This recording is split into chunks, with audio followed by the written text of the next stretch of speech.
Okay, so where were we yesterday? We were discussing class. And I think the discussion on class was over. You now know different dimensions of class. Generally, the problem is when we think of the word class, what comes to our mind is purely economic measure, okay, or economic dimension. But what exactly is that economic dimension? And is there any other dimension other than economic one? These are the things that we discussed yesterday. Like, for example, when you read Frank Parkin's idea of class,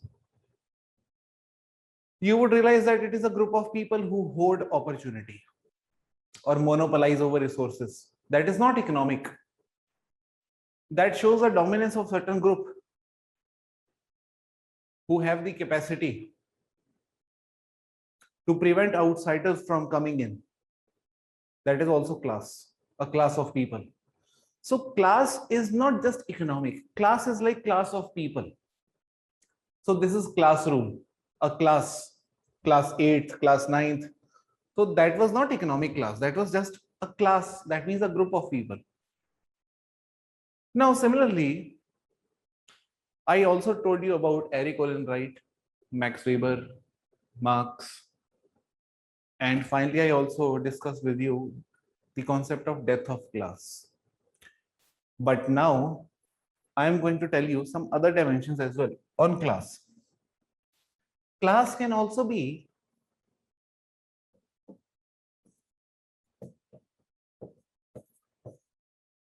sexual.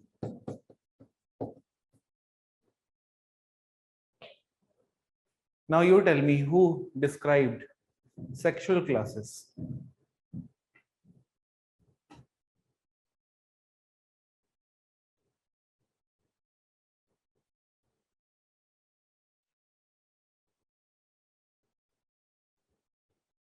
Simone de Beauvoir नहीं.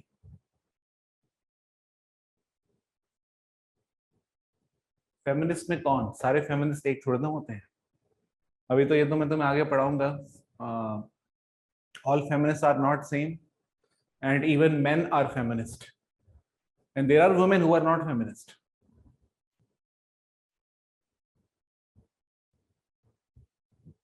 शूला Smith, not सुलवा. रिया ठीक है, but close हो आप. Shula Smith Firestone.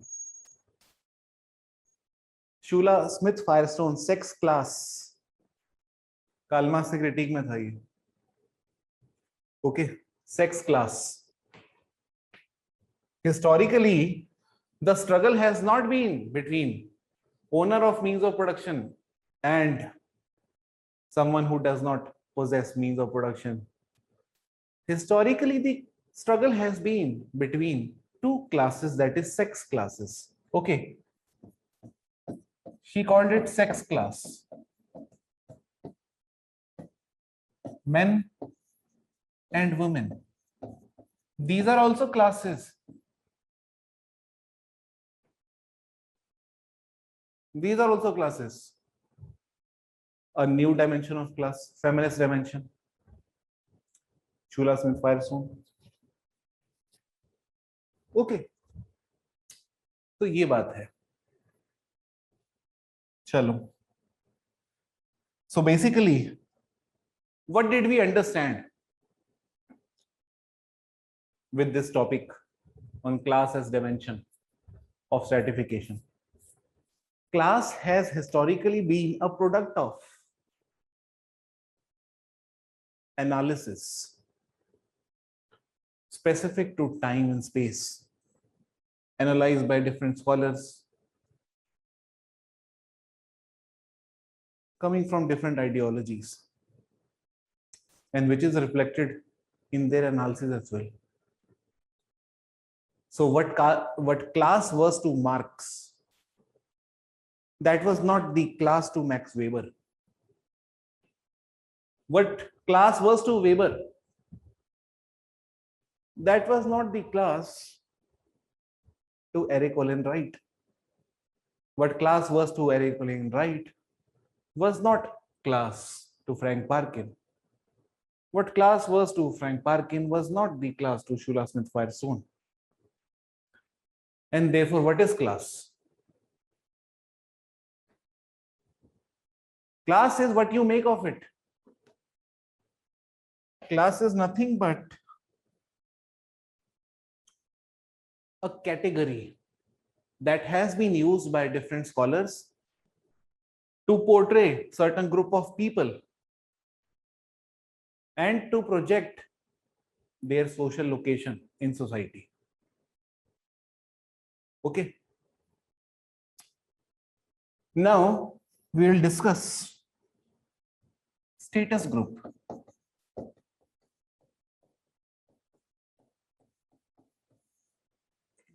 Which is your next topic. C part, certification C part. After class, we have status group.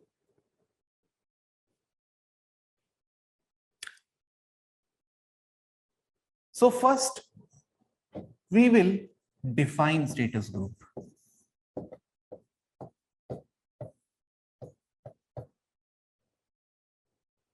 Okay. And what is status group? In terms of definition, I told you yesterday, group of people sharing similar status, prestige, and having similar lifestyle, irrespective of their wealth, amounts to be called as status group. They form a status group. ऐसे किया था मैंने कल, ठीक है? अब मैं ऐसे कर रहा हूँ. So a group of people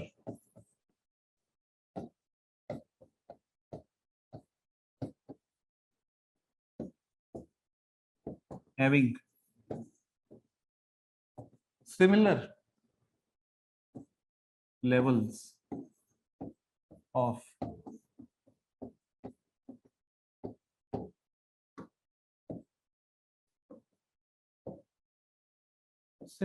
of prestige, esteem. Okay, that means coming from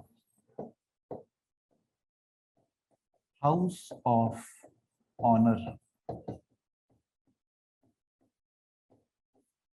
irrespective of their wealth, is a status group.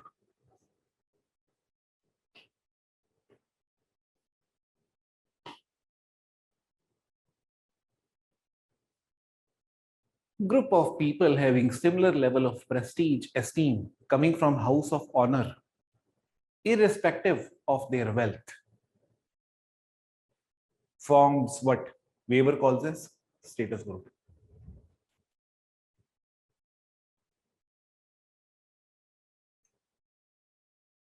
Okay. Now, I will discuss the features of status group. And then I'll give you examples. Okay. First, let us understand who are these people theoretically.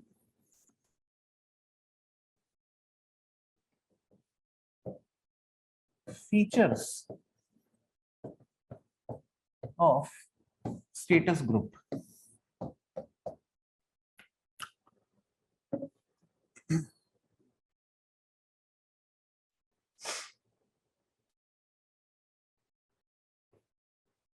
Features of status group.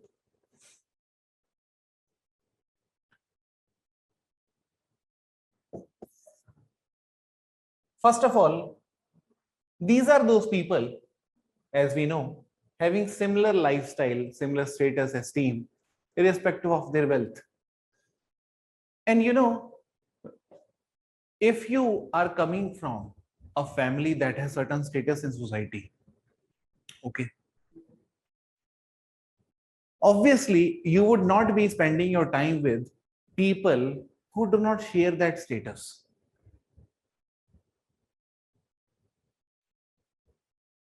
it's very obvious that you would not be socializing with them. And in our everyday life we say, यार, he is not our type. Okay, और या फिर हम बोलते हैं यार उसका test अलग है. That he is not so. What we usually say in everyday life, that classy नहीं है उतना, ये उतनी क्लासी नहीं है ये लड़की, या उतना क्लासी नहीं है लड़का. ये क्लासी कुछ नहीं होता, ये स्टेटस की बात होती है. Classy is not class, classy status, basically taste. Okay, features of social group. First, they socialize within themselves. They socialize within themselves, which also implies that they spend their leisure time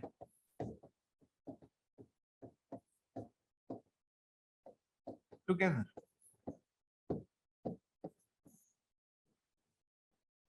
They socialize within themselves and spend their leisure time together.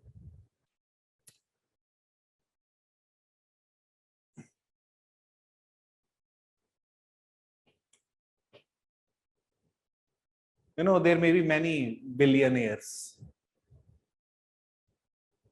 Okay. But people coming from family of Ambani, Adani, Tata, these are the ones who are respected. Okay. Like anything. Highly esteemed, highly privileged. These are those people. And you would see their sons and daughters going on vacation with the sons and daughters of the people like them only. So the son and daughter of Ambani would go out with son and daughter of Adani, something like this. So they socialize within themselves, spend their leisure time together. Okay, cut off from rest of the people.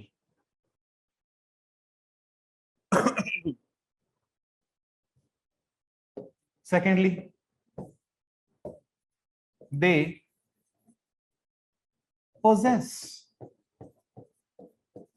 highly valued skill, occupation, and knowledge.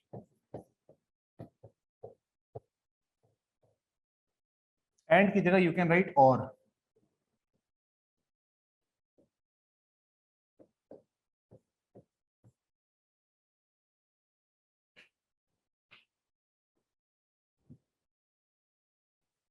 Highly valued skill, occupation, or knowledge.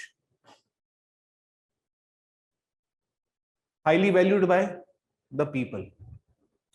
Because status is not something that you have. Status is something that people give to you. Charisma.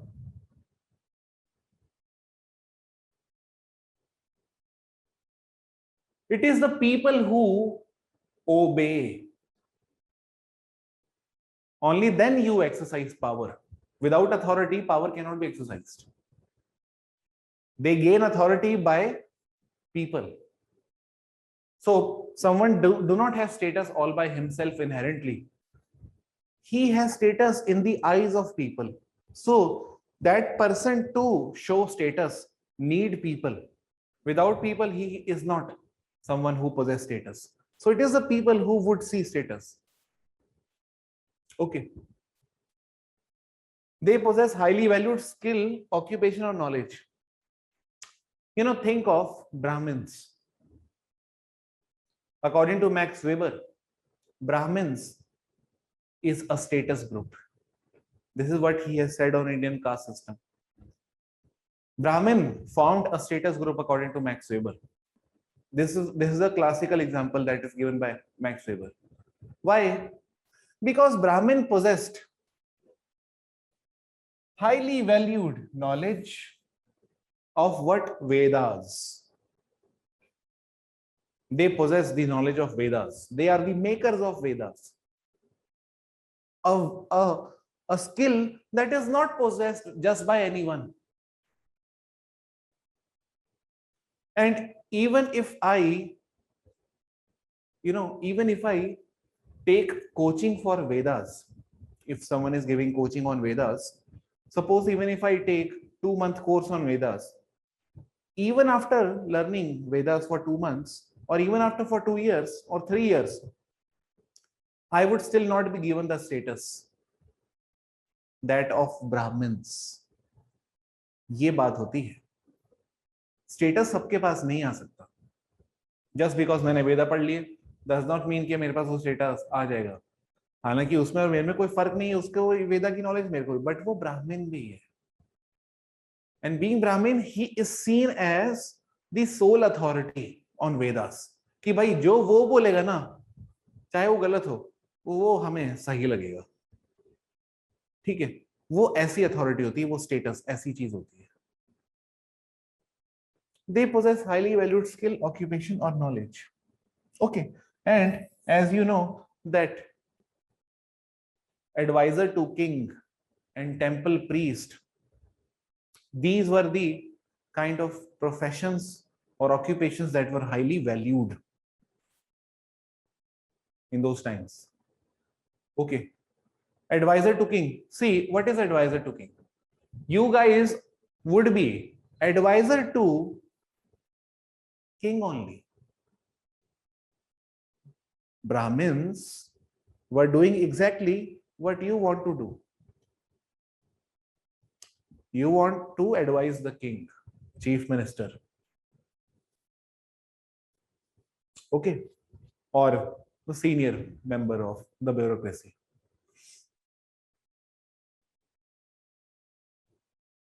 Okay, so these are highly valued occupations. Now third,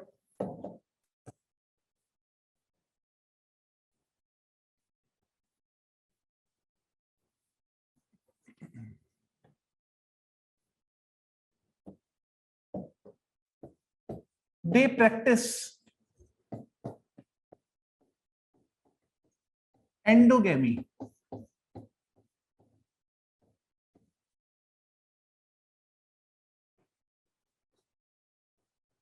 They practice endogamy. That means they will marry within themselves. Outsiders से एकदम close रहेंगे. Would not let outsider become member of their group, status group. Okay, they practice endogamy strictly. Strict adherence to endogamy. Okay, endogamy means marriage within same group.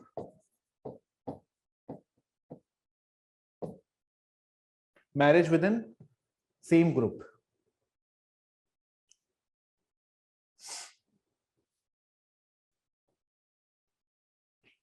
Okay. Fourth,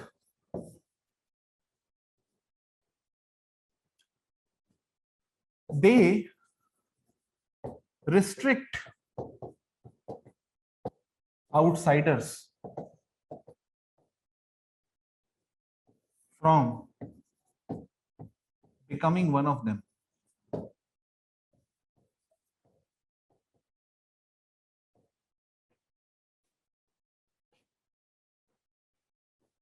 They restrict outsiders from becoming one of them. Because why? Why do they restrict outsiders from becoming one of them? Restrict का meaning क्या है? Restrict का मतलब ये नहीं कि absolutely किसी को नहीं आने देंगे, मतलब रिस्ट्रिक्ट करके रखेंगे. बहुत ही चोजन लोग, very specific, not anyone outside of that league. Okay. Like for example, if you remember, I told you about power elite also. Okay. Power elite share all these features. Power elite share all these features. ये सारे features हैं power elite के. एक्सक्लूशनरी social closure, yes. अब सब कुछ connect होएगा। देखो जब मैं पढ़ा रहा हूँ तो तुम्हारे दिमाग में 10 कॉलर्स आएंगे उस टाइम, 10 या शायद 20 आ जाए। तुम्हें लगेगा कि यार ऐसा ही कुछ, ऐसा उसने भी कहा था, इसको लिख सकते हैं यहाँ पर। If you are thinking like that, तब तो बहुत ही अच्छी बात है। Okay, because it shows that you have learned, you have understood those people. That is why you are able to connect with them. That is why you are able to see C. Wright Mills when you are reading Max Weber. Okay, so when you are able to see C. Wright Mills in the writings of Max Weber or vice versa, so that means you have gathered this much of understanding, which is important. So if you are getting confused, great, होते जाओ, ठीक है।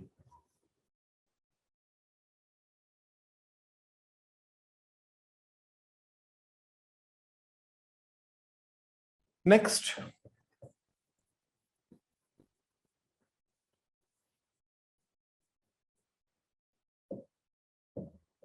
which is the last point, I think. Yes, last point. So these are those people who are, this is very important point. They are aware of their common position or situation. They are aware of their common position or situation. This is very important point, because this has been written by Max Weber in a very targeted fashion.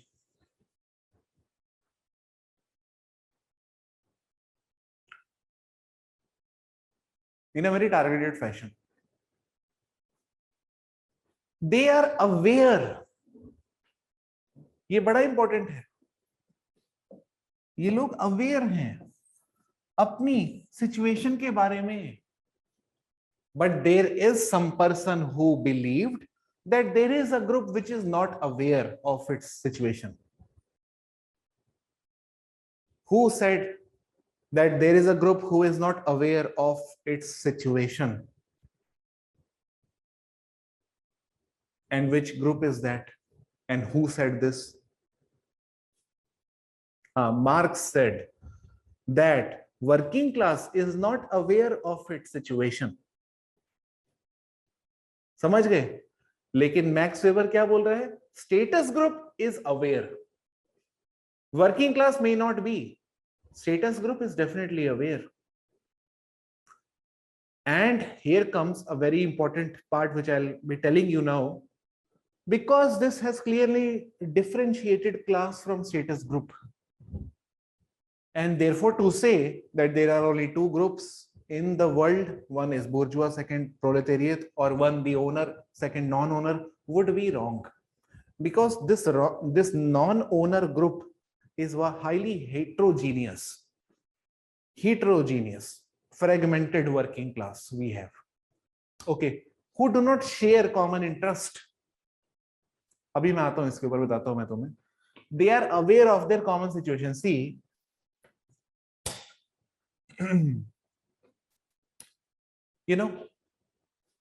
just think of one example.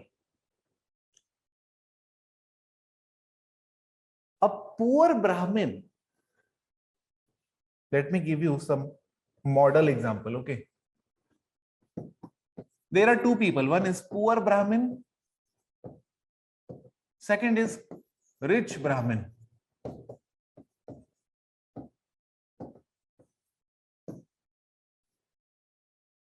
Two people, poor Brahmin, very simple question. Second is rich Brahmin. Okay. Now you tell me, are they from one class? No. No. Are they from one status group? Yes. So class may have divided them, but status group, Even if you are a poor Brahmin in front of rich Brahmin, since both are Brahmin, they would definitely go for endogamy. They would have no problem with that because they are Brahmins. This is a unique feature of status group. You know, being Brahmin, class differences do not matter as much. What matters is the status. Nahi, status group is not, yes, to some extent it is like caste, and Max Weber has also given example of Brahmins as a status group. Okay, but it is not just caste. Like caste, you can say. Okay, like caste, yes, they are. Okay, and therefore one thing is very much clear from this example, that they are different, they are not part of one class. And this also shows that class is not a community. क्या बात कही है max weber ने? Whereas status group, which is your 6th point, is a community. देखो कितनी interesting बात है, समझे कि नहीं समझे? Sir, do Shudras form another status group? नहीं. क्यों नहीं? अरे they do not possess anything that is highly valued. मैंने बताया ना वो features. They do not possess anything that is valued. They are excluded people. Okay, exclusion is also of multiple types, by the way, which is something that I will deal with. The next topic would be exclusion only. Okay. You know, did you notice one thing? Brahmins, if you look into all the 6 features, you may find 4 features in certain group, certain caste group, which are non-Brahmin, okay, or non-upper caste. But the fact is, you would not find all the features in a specific group. All the features. And also remember that one of the features which tells us that they possess highly valued skill, knowledge, or occupation, highly valued, is very relational term. Relational. Valued, it means valued by someone. And who are those who are going to value? The people who are inferior are going to value the superior. That is a fact. A superior is not going to value something inferior. Okay. So the lower Varnas do not form status group. Only the upper, the most supreme one, the Brahmins, they form status group. Okay. They are so much, they possess so much of knowledge that the very idea of caste structure has been designed by them. And this gave them power to place themselves at the top. The structure was designed by them only. They are the architect of Indian society. Architect. So these are the most supreme people, no other person.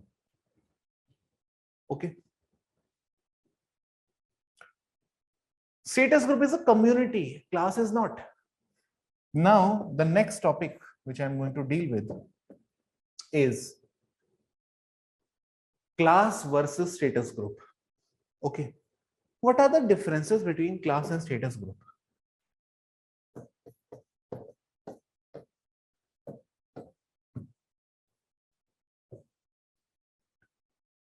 Okay. ऐसा एक table बना लो class and status group का.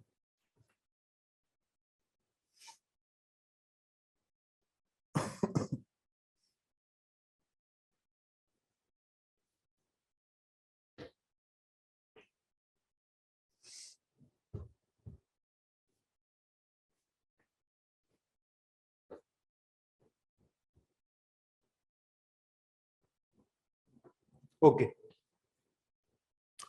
So first, we know class is not a community. Status group is a community. Why? Because they are aware of their situation. Whether I'm rich, whether I'm poor. Okay, whether I'm rich Brahmin or whether you are poor Brahmin does not matter, because both are Brahmins, and being Brahmin, we know who we are. Okay, but poor and rich may not have this common situation, may not have this common awareness that who they are. Okay, there would always be a divide between them, but there would not be a divide between rich Brahmin and poor Brahmin. There may be a divide between rich and poor, but not between rich and poor Brahmin. Okay, they form a status group, they are a community.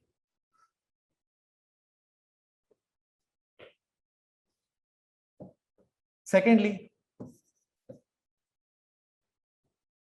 class is mainly economic.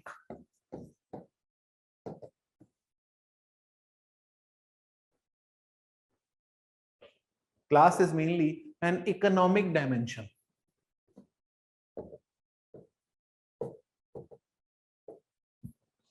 Of stratification. Okay. Status group is not economic. It is coming from status. It is not coming from your market position. It is coming from the prestige that you are bestowed with by the members of society.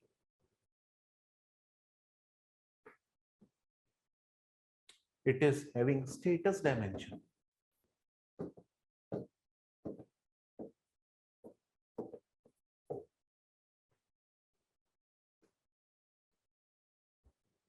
Status dimension.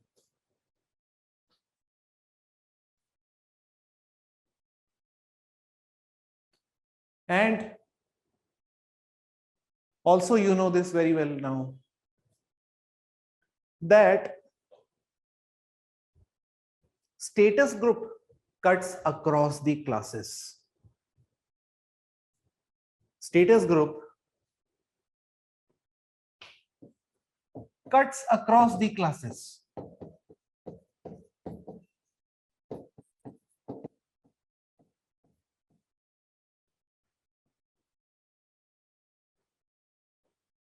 Okay.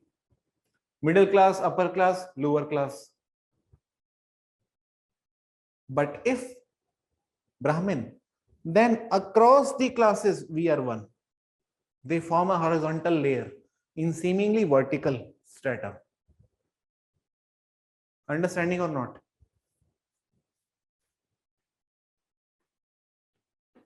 भाई rich ब्राह्मण, semi rich ब्राह्मण, ऐसे मान लो ऐसे कुछ भी होता है, ठीक है, पुअर ब्राह्मण,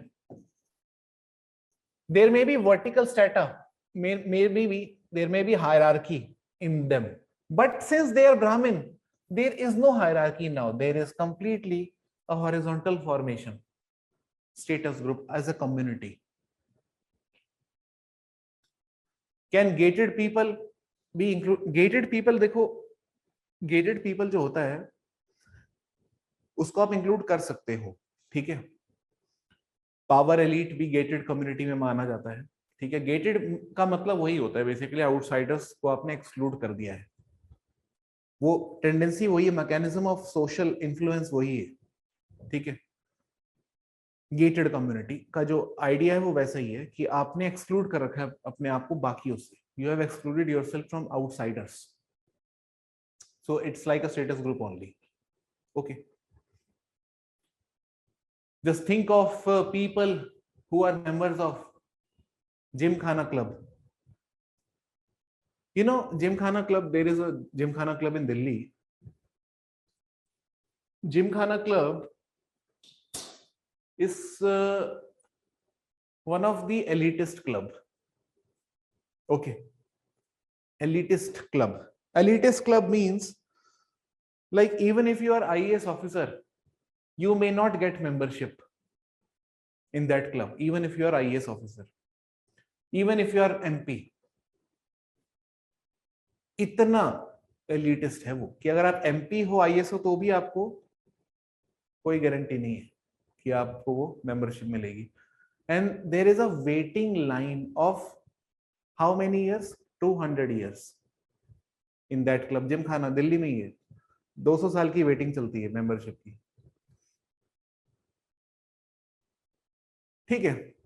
और रेस्टोरेंट्स में कितनी देर की वेटिंग होती है? 10 मिनट की. आप जाओगे सीपी में, 10 मिनट वेटिंग टाइम. यहां से बदलता है स्टेटस और क्लास का difference.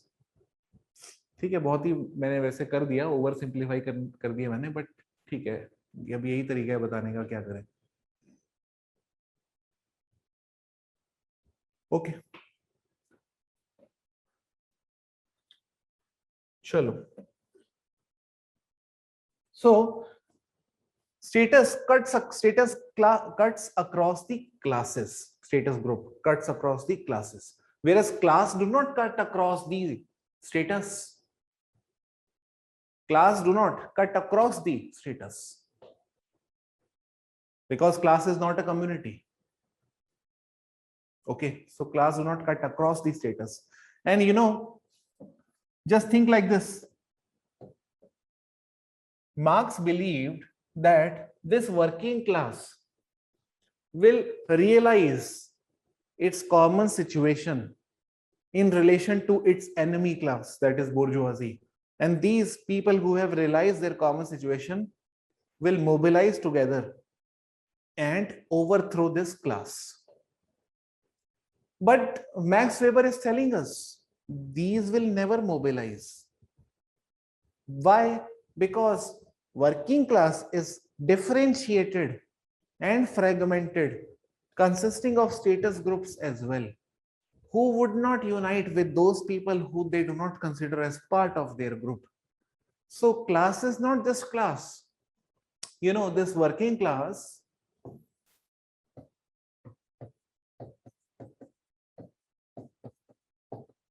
is highly fragmented. It is not homogeneous, highly fragmented. It consists of, working class consists of groups like pressure groups. By pressure groups are those formed by working class only, people, members of working class only, for their interest, for their specific interest, and interest of all the pressure groups are not same. Sometimes the interest of pressure groups are conflicting in nature. So one pressure group would be demanding something onto the state, would be placing certain kind of demand on the state. The another pressure group would have exact opposite demand on the state. And that also shows that working class is not having common interest. Working, see, just think like this. Environmentalists, the people who are concerned about environment, they are also working class. Okay. The people who are concerned about construction of dam, nuclear power reactor, or any project like train, bullet train, something like that. Okay. These are two different set of people. One concerned about environment, second concerned about development. Both are part of working class. Okay. But their interests are not common. And this also shows that since we have pressure groups, which is of multiple types, that is 1, 2, 3, 4, so many pressure groups having conflicting interests, and therefore forming different parties. Parties means groups, and party means group of people concerned with or having certain common kind of interest and wanting to have power to exercise exercise their influence onto the state. Parties. So working class form different kind of parties. Party 1, 2, 3, 4. And parties are not divided only on the lines of economic interest. We have parties on the lines of religion.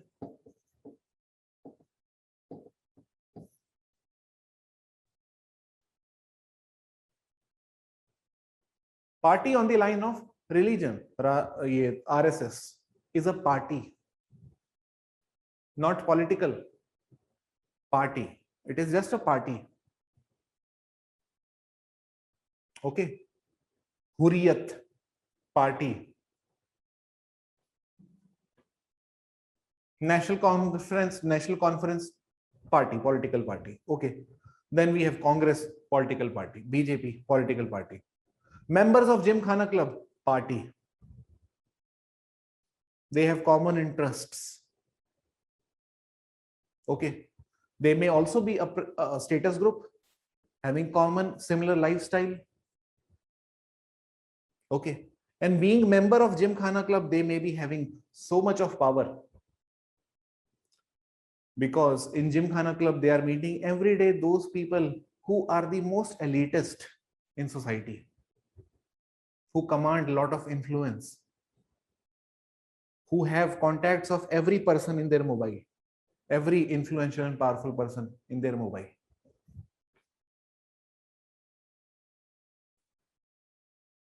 So parties can be formed on the basis of religion. Parties can be formed on the basis of simply ideology. Can be formed on the basis of regional interests. Can be formed on the basis of interest of farmers. Farmers के अपने interest होंगे, and within farmers there may be some farmers who are upper caste, lower caste. Some may be from this religion, some may be from that religion, and those would then form, a membership alliance with a party of a specific religion. And this shows that so much of fragmentation is there in the real world. You would not be able to conclude that they would be ever in a position to realize their common interest. They would never. इतनी सारी बाधाएं हैं रास्ते में. Common interest की बुर्जुआ को overthrow करना, ये कहां से आएगा यार? ये आपस में इतने डिवाइडेड हैं.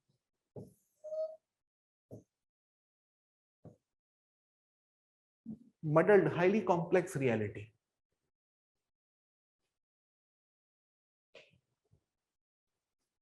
Okay. चलो, ये हो गया तुम्हारा क्लास स्टेटस ग्रुप खत्म. अब हम क्या करेंगे?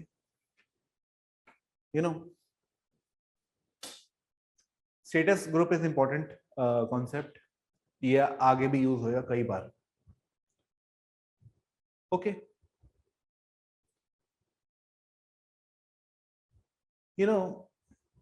Status is so important thing. It is all about prestige and respect and esteem. And with status and with no other scholar, नहीं, और कोई scholar की जरूरत नहीं है और भी है, मैं बता दूंगा, आगे जाके बता दूंगा. Status is something that if you possess status, you can exercise a lot of power. And Max Weber when told us that with status, you can have power, he was actually trying to refute Karl Marx, because Marx believed power comes from class, the class that owns the means of production, that is economic base. Do you know one thing? Albert Einstein was offered presidency of Israel.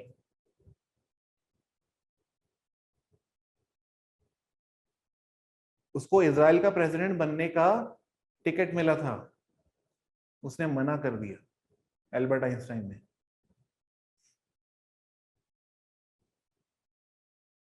ये power हो सकती है। वो Albert Einstein is not owner of means of production, कोई industrialist नहीं था, वो सिर्फ साइंटिस्ट था who was highly valued, respected, because he possessed a skill no other person possessed. Not everyone is like Albert Einstein. आज तक उसके IQ की लोग बात करते हैं, उसका आईक्यू इतना है, उस आईक्यू का कोई नहीं मिल रहा हमें। So that is what status group is like. You know, जो क्वीन ऑफ इंग्लैंड है, queen of England, we have people like Mittal who are grand scale steel magnate, but these are the people. Even if queen ever meets him, and she has met him many times, he has also met her many times because he is a resident of London, okay, Mittal. But you know, queen is a status. She would meet Mittal with her gloves in her hand, okay. वो gloves जो होते हैं ना, gloves, वो gloves दूर कर देते हैं बाकी सब लोगों को क्वीन से, कि ग्लव्स पहन के हैंडशेक करना, यू नो, कि तुम सब अनटचेबल ही हो, हमारे लिए निकलो, पैसा तुम्हारे पास भले ही बहुत हो, स्टेटस हमारा ही है। A rich Brahmin and rich Shudra don't form one class in spite of similar wealth because they don't form same community. नहीं, rich Brahmin and rich Shudra may form a class, similar lifestyle, okay, similar market situation, okay. If they, like, suppose a rich Brahmin, just think of an ideal or model, okay, rich Brahmin working in Microsoft, similarly rich Shudra working in Microsoft, okay, two people, now they are having similar life chances, similar market situation, but they are not part of one status group, okay. Status divides. Mayavati and Brahmin make coalition.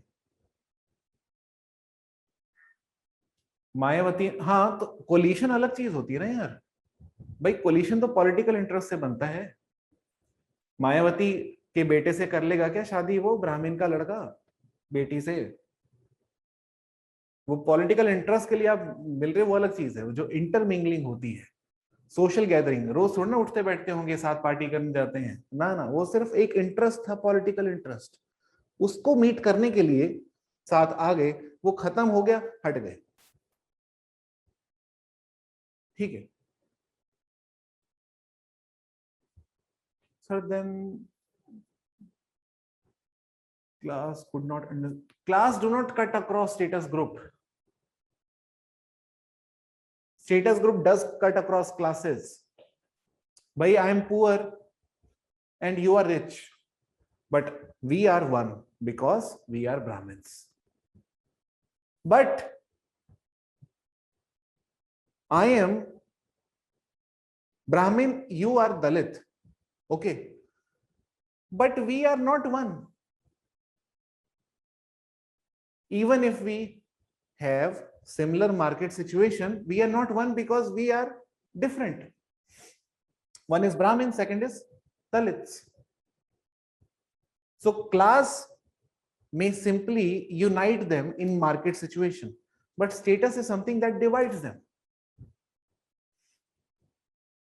okay. Now next is inequality, which is equally important topic. Inequality.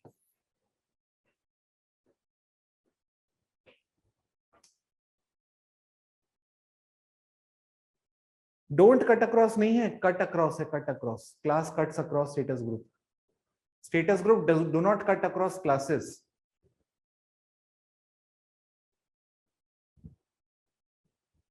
Status group मैंने तुम्हें क्या लिखवाया, status group cuts across classes, right?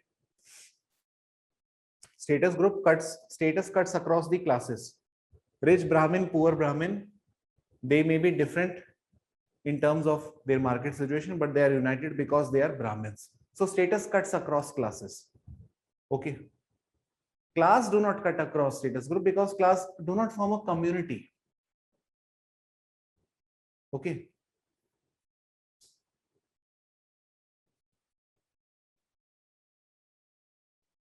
Inequality. Now the question is, what is inequality? And how we deal with inequality. And also, if you remember, I told you Bourdieu.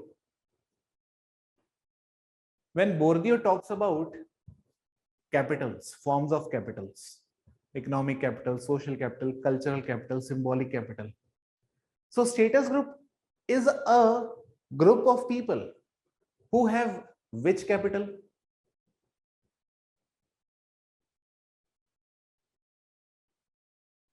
Which capital is possessed by status group?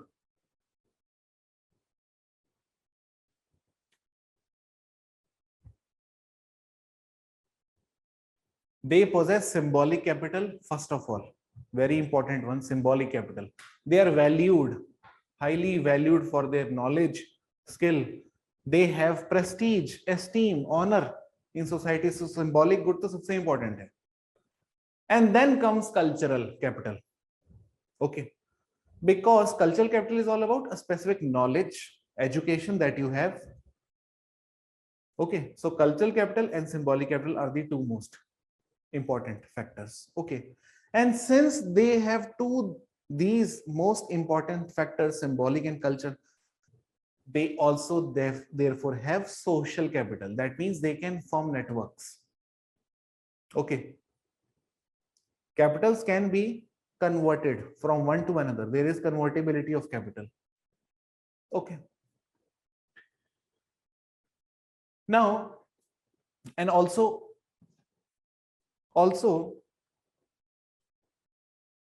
generally it is believed that class is open and status is closed. Generally it is believed that class is open because class position can be achieved with your talent, hard work, qualification. Okay. Status is closed. How so hard you may try, but you can never be part of status group. You can never be part of status group. वो qualification से नहीं आता है. That comes by the virtue of birth. So status is highly ascriptive. Class is to a very large extent achieved. Clear है?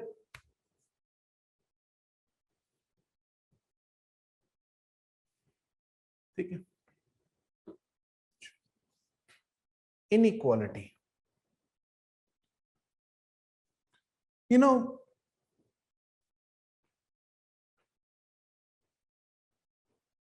when we discuss inequality,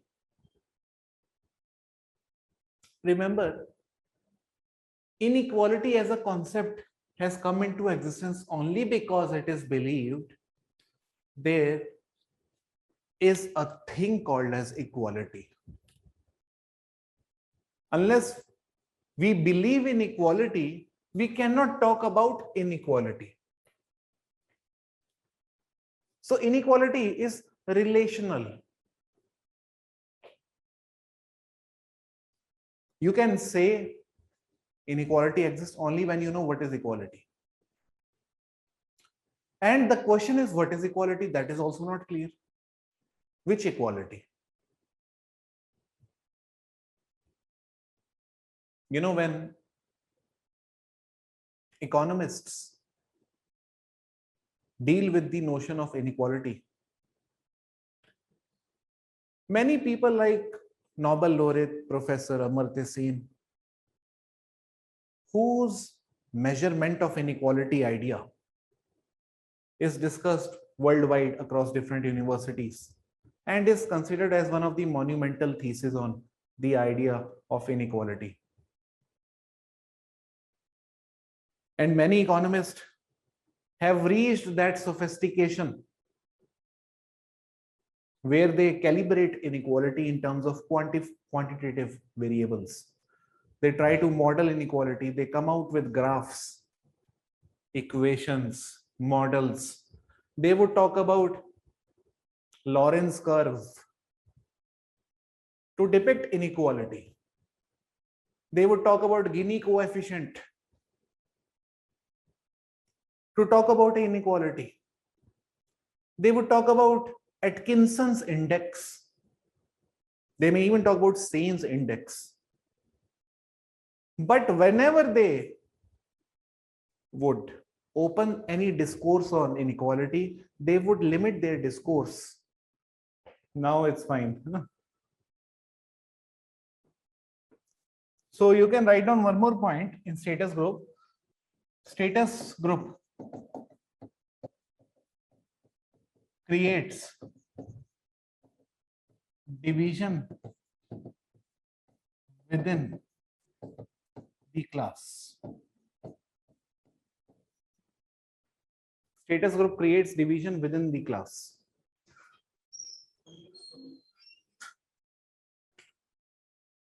Okay, for example, when you go to any organization, you would find in that organization there are some members who have been there in the organization for 10 years or 15 years. And even within those members who are there since 10 or 15 years, there will be few who are very different from the other ones and who get together and have certain taste which no other person possess. They come from specific kind of families, and they are also considered as very respectable across in the organization by every member of the organization. Okay.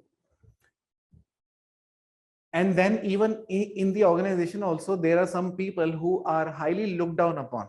Okay, they are considered as useless people in the organization. So you would find all of them are working class, but some are highly respectable. And there is one scholar, Margaret Stacey.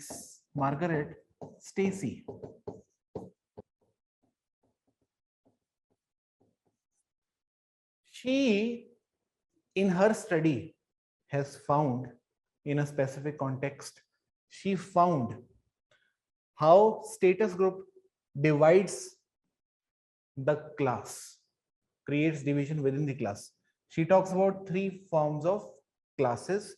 One is respectable working class. Second is ordinary working class. And third was rough working class. Rough working class was that group which was involved in physical tasks. ऐसे task जिसमें उनके हाथ गंदे हो जाते हैं, काले हो जाते हैं, ठीक है, बाल में धूल इकट्ठी हो जाती है. That is a rough working class involved in highly masculine or highly physically demanding task basically. Okay. Respectable are those who are not involved in that physical task, but they are the ones who possess knowledge. They are, the esteemed software engineers, respectable working class. Okay, they will come into the organizations with that neat and clean black tie and with, fully neat and clean white shirt, who would comb their hair, okay, in full formals, respectable. That is also a status group within the organization. Okay. So this is what Margaret Stacey has also talked about. Okay. And now see, respectable working class, ordinary working class, rough working class. So it is nothing but status group creating division within class. Class is divided because of status group. Status group has divided working class. So working class cannot unite even if they share common class interest. They may not have similar lifestyle.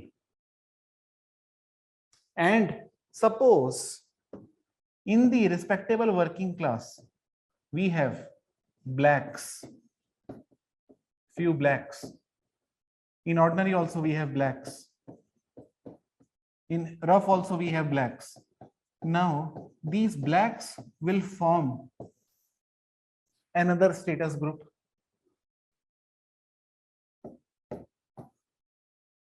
Another status group. Okay. And as a community, status group divides the classes. And status group also cuts across the classes. Cutting across the class, we have a status group of blacks who would form a party, organization. You know, just like in America, we had Black Power movement. In India, in Maharashtra, we had Dalit Panther movement. Okay. So they form a similar class interest, similar status, and similar, what do you say, class market situation, because of which they find similar interest in sharing the power as well. And this actually fragments the working class altogether. Okay. Now, inequality.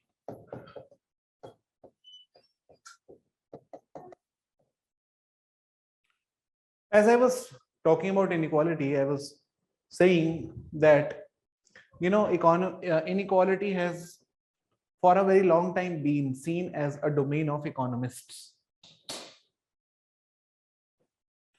When an economist would confront a question on inequality, whenever economists would confront question on equality, they would take recourse to quantitative methodologies available at their disposal,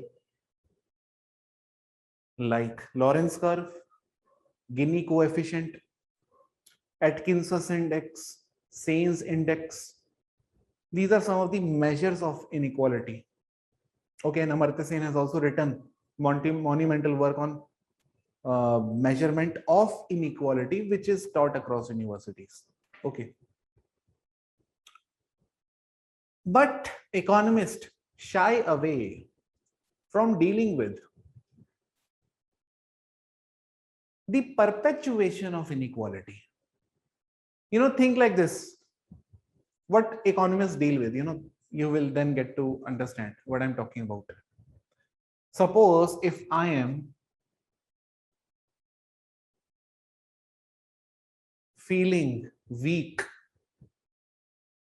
okay, feeling weakness, any sort of weakness, okay, mental, physical, any sort of weakness, if I'm feeling, and if I go to doctor, and if a doctor tells me that on a scale of 100, your weakness is 72, is it going to help me? इससे कोई फायदा नहीं है. और economist यही करते हैं. They measure inequality. They don't deal with why. You know, a doctor would tell me, would try to find reason. Why did I feel weak? Why am I feeling weakness? So he would be interested in understanding what was I doing, what what is the kind of food that I'm, you know, having these days, at least for since last 2 weeks, what kind of food I'm having. So he would understand my consumption pattern. Okay. He would understand my routine. Then he would tell me, okay, so I have diagnosed your problem. The problem is with your routine. Okay. So you need a break. and that is why you may be feeling weakness. Okay. But economists, they don't diagnose inequality, they only measure inequality. And at max, they may even suggest solutions to curb inequality. But their solutions would also be result of the numbers, the quantitative figures that they have come up with. Accordingly, they would come up with a solution. Okay, like for example, generally, as we know that we have so many committees established in India since independence to measure poverty line. Kelkar committee we had, Rangarajan committee is something that we have, Tendulkar committee we had. And all these committees come up with different numbers on BPL or on poverty line or head count ratio, telling us about BPL also fragmented. BPL is also not a homogeneous class. Rural BPL is different. Urban BPL is different. Rural BPL has this basket of consumption. Urban BPL has this basket of commodities. Okay, which is very different from the rural BPL. So in the urban BPL, you may find some commodities that are not found in rural. So that also shows that again a difference in the classes. Although BPL is a class, but it is not homogeneous, rural and urban. Okay. And also within the urban and rural, you would find food habits different according to the caste as well. There are some caste groups who have different sort of rules and regulations in terms of their food behavior. It is the caste which dictates the kind of food they can have. Okay, it is not purely their lifestyle and purely their choice. It is the religion that dictates them, this kind of food you can have, this kind of food you cannot have. Okay. Even it is gender that can dictate your food choices. Your gender can dictate food choices. How? See, if I'm a girl, okay, and being a girl, I'm conscious that I have to maintain certain personality. So, because that is what is seen as an ideal girl today, that an ideal girl is one who has this personality, who is slim, beautiful, fair. So she would have those kind of foods only. She would have that kind of intake only, intake of food and water, whatever that may be. Okay. No की क्या बात है इसमें, तो है अब इसमें no कुछ नहीं होता है. ठीक है भाई, एक बात बताओ, don't we have notion of ideal girl and ideal boy? अब बोल दो नो, ऐसे थोड़ा ना होता है यार. हाँ, तो जब वो नोशन है आइडियल मैन और आइडियल वुमेन का हमारे सोसाइटी में, आइडियल मैन कौन होता है? Tall, dark, handsome, well qualified, earning this much of paisa. This is what ideal man is. Families जब शादियां कर रही होती हैं, यही सब देख रही होती है. और आइडियल गर्ल को कैसे देखा जाता है? आइडियल मैन का तो हो गया tall, dark, handsome, well qualified. और इसका आइडियल गर्ल का होता है fair, slim, beautiful and docile. चुपचाप सुने. ये है. और फेयर, स्लिम और ब्यूटीफुल आप कुछ भी खा के नहीं हो जाओगे. आपको एक स्पेसिफिक खाना ही खाना पड़ेगा, तभी रहोगे फेयर, स्लिम, ब्यूटीफुल. नहीं तो नहीं. आपका जेंडर भी आपकी फूड चॉइस को डिक्टेट करता है. और इनफैक्ट यस, बिल्कुल सृष्टि, मनु में भी लिखा हुआ है. मनु क्या कहते हैं इसमें, मनु ने भी लिखा है ये चीज मनु शास्त्र में कि you know, after the death of husband, the widow should have dry fruits only. या फिर dry, not something that is gravy, या फिर कुछ ऐसा चटपटा स्पाइसी कुछ नहीं खा सकती वो हस्बैंड की डेथ के बाद। उसको एकदम जिसे कहते हैं ब्लैंड फूड, ओके, वो उसको खा के मेंटेन रखना है अपने आप को। अभी खाते हैं क्योंकि अब वेस्टर्नाइज होते जा रहे हैं ना, अब तो वेस्टर्नाइज होते जा रहे हैं हम लोग, ठीक है, अब तो हम कुछ भी खा सकते हैं, ठीक है, अब तो इडली के साथ हम पिज्जा भी खा रहे होते हैं, अब तो पिज्जा भी ऐसे ऐसे आ गए हैं, ठीक है, shahi paneer pizza, butter chicken pizza, पर पिज्जा भी है और बटर चिकन भी है, तो ये तो अलग चल रहा है अब, चलो खैर, बट अभी इनइक्वालिटी की पहले मैं बात करता हूँ, इसके ऊपर बाद में आऊंगा मैं। So what is inequality? First of all we need to understand what is inequality. A notion that economists do not deal with very comprehensively. Why? This is something that you will get to know. As far as inequality is concerned, that is something against which you guys know very well, French Revolution happened. The idea of liberty and equality lies in the French Revolution itself. So the principle of equality was a response to the existing inequality.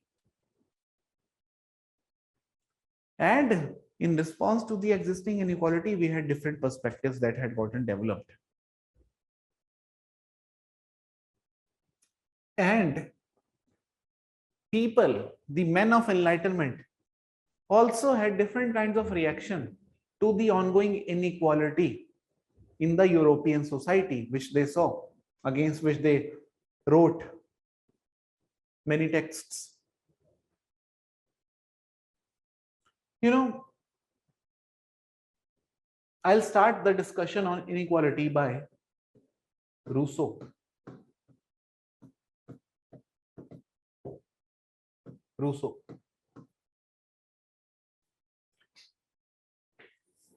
Rousseau has written a book, Discourse on Inequality.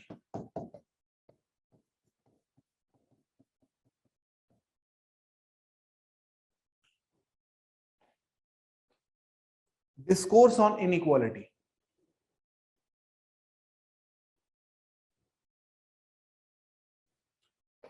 In this book, he has talked about two kinds of inequalities.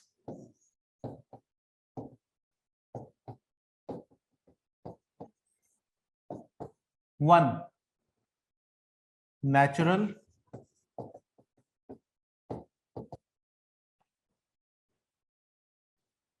okay, or physical, both are same. Second is moral, social, or political. These are the two kinds of inequality that Rousseau has talked about. Okay. But we will remember two words. One, we will remember natural. Second, we will remember social. Okay. Now, what is natural inequality? भाई एक बात बताओ, there is a man who is 7 foot tall. There is another man who is 5 foot tall.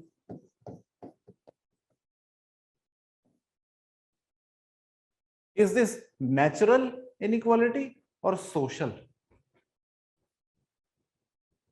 Natural. Acha.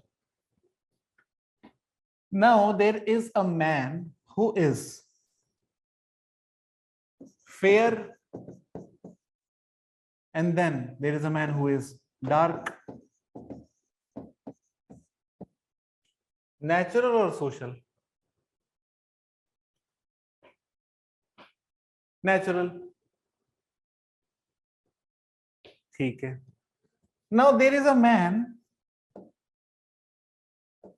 who is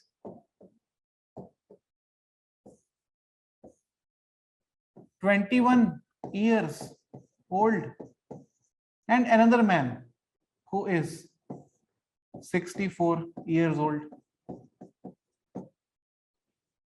Natural or social?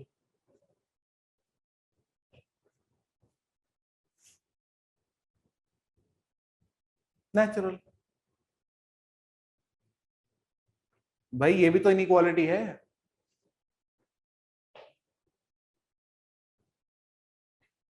ये भी inequality है. हाँ मुझे पता था मुझे ये आएगा सवाल. देखो पहले हमें ये जानना जरूरी है कि इनइक्वालिटी होता क्या है.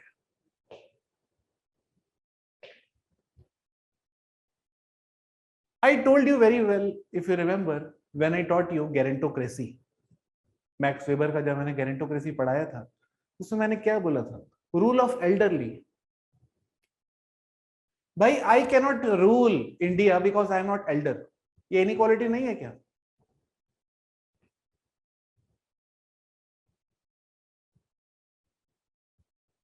खत्म बात.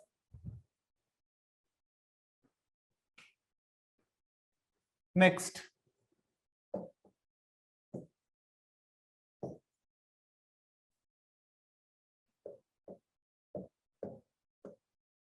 Now there is a man and there is a woman. Natural or social?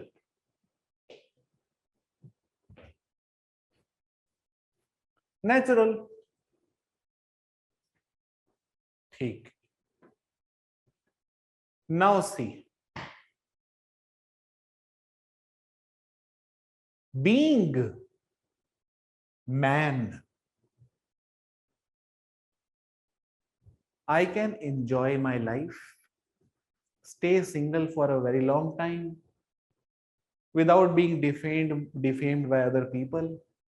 I can go out even at night 11 p.m. I may even come back at home 3 days after going out at 11 p.m. And I can eat anything, drink anything, do anything. I can even spend a lot of money on whatever I want to do.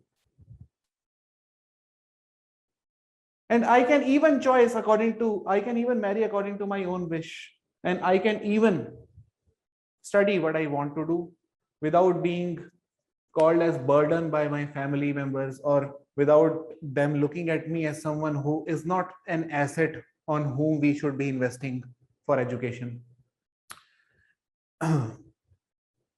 So when I feel privileged or when men are privileged over women, is this natural or social? Social.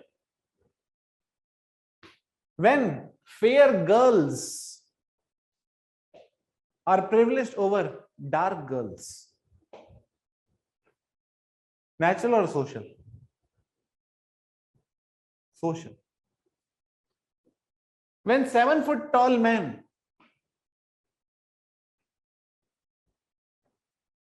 is allowed to play basketball and the 5-foot tall man is not allowed to play basketball because he does not meet the minimum height requirement, natural or social?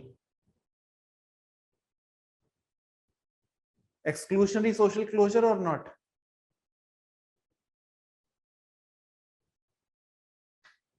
सही. इससे हमने क्या सीखा? Write down. यही बता रहा है Rousseau हमको. Natural inequality refers to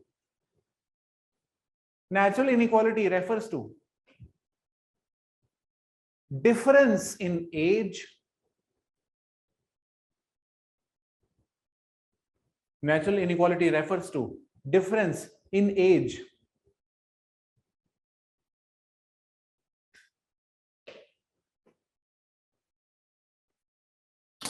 gender, gender नहीं सेक्स लिखो, age, sex, skin colour, height, wait,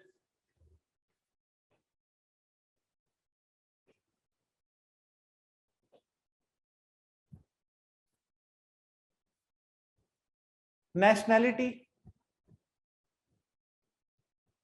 One is Indian, one is American. Natural or social?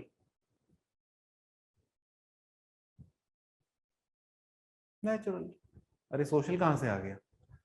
One is Indian, one is American, ये natural है, इसमें सोशल कहां आया? Social कब आएगा मैं बताऊंगा, जब आप अमेरिकन को प्रेफरेंस दोगे ओवर इंडियन, तब आता है सोशल। अभी तो एक इंडियन है एक अमेरिकन है, सिर्फ नेचुरल इनइक्वालिटी है ना भाई, people born into different regions, ये नेचुरल इनइक्वालिटी है, इसमें सोशल कुछ नहीं है।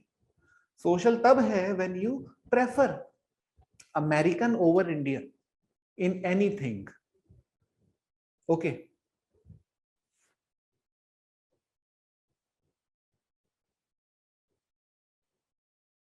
or when being American, you get opportunities that no other person can get being non-American, okay.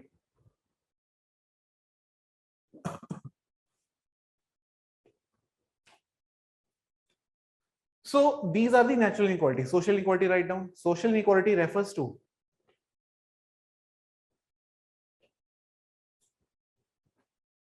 the distribution of rewards and opportunities. Distribution of rewards and opportunities on the basis of these natural differences.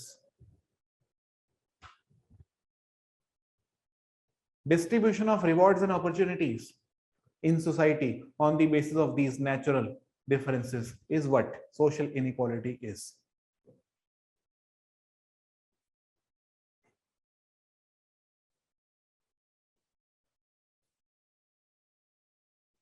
Okay. Now you tell me. State system, if you remember, state system. State system was first state, second, third state. In the first state, we had the priestly class, second nobility, third the common man. Natural inequality or social inequality?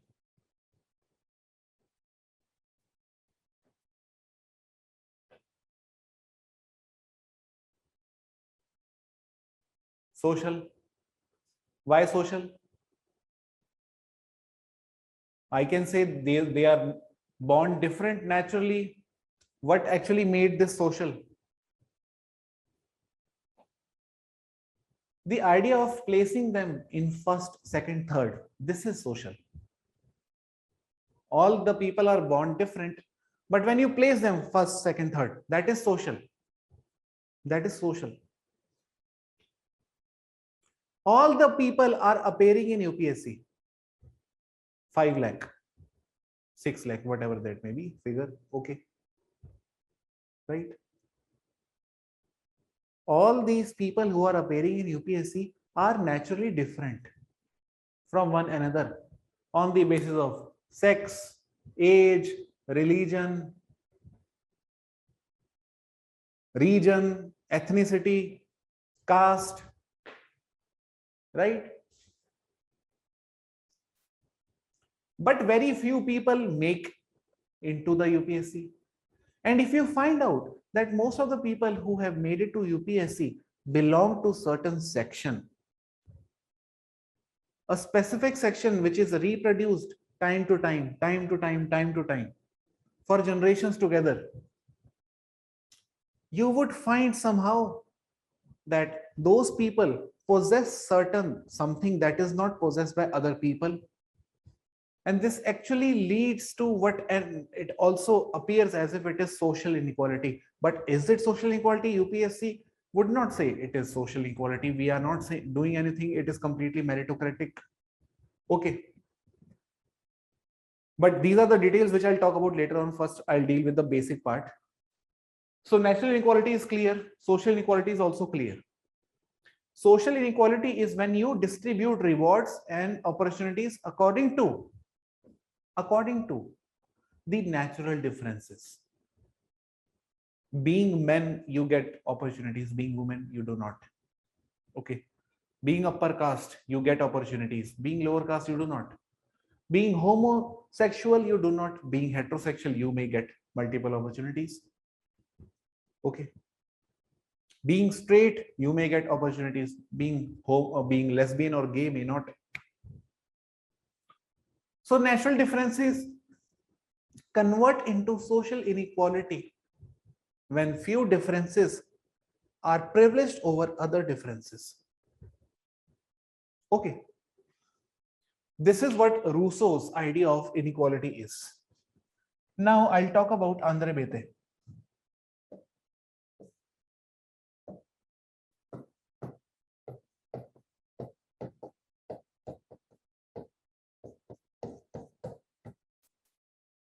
Andre Bete is a very important person on inequality. He has written books on inequality. 3-4 books only on inequality.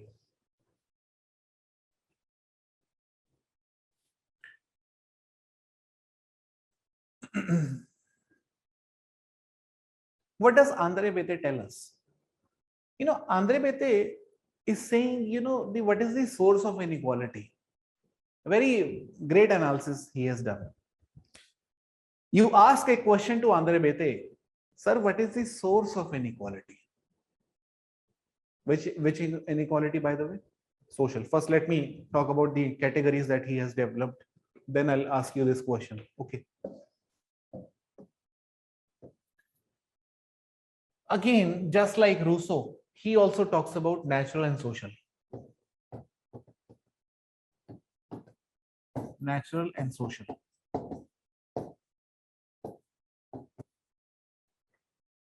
Okay.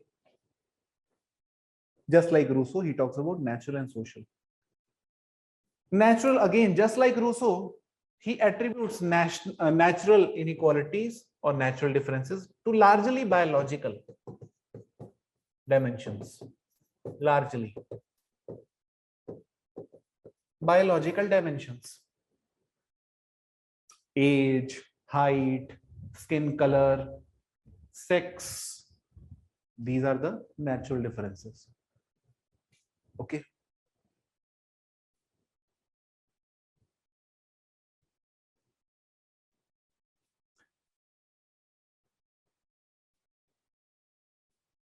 Okay. Social. Now here he is saying very important thing. Social inequality is created by us. इसमें तो कोई doubt है नहीं. We create social inequality. Natural inequality is given to us. By God तो नहीं लिखेंगे हम paper में, बस it is given to us. Social inequality is imposed on us. Natural inequality, you come with natural inequality by birth. Social is something that is superimposed on the features that you have carried with your birth by a few people who are the dominant ones in society. They would impose inequality on you since you do not share those natural differences which qualify to be called as a characteristic trait of someone who is dominant. See, social inequality में Andre बेते क्या बोलते हैं? Social inequality is created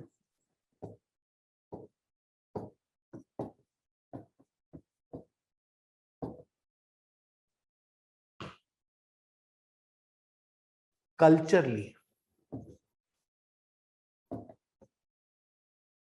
by scales,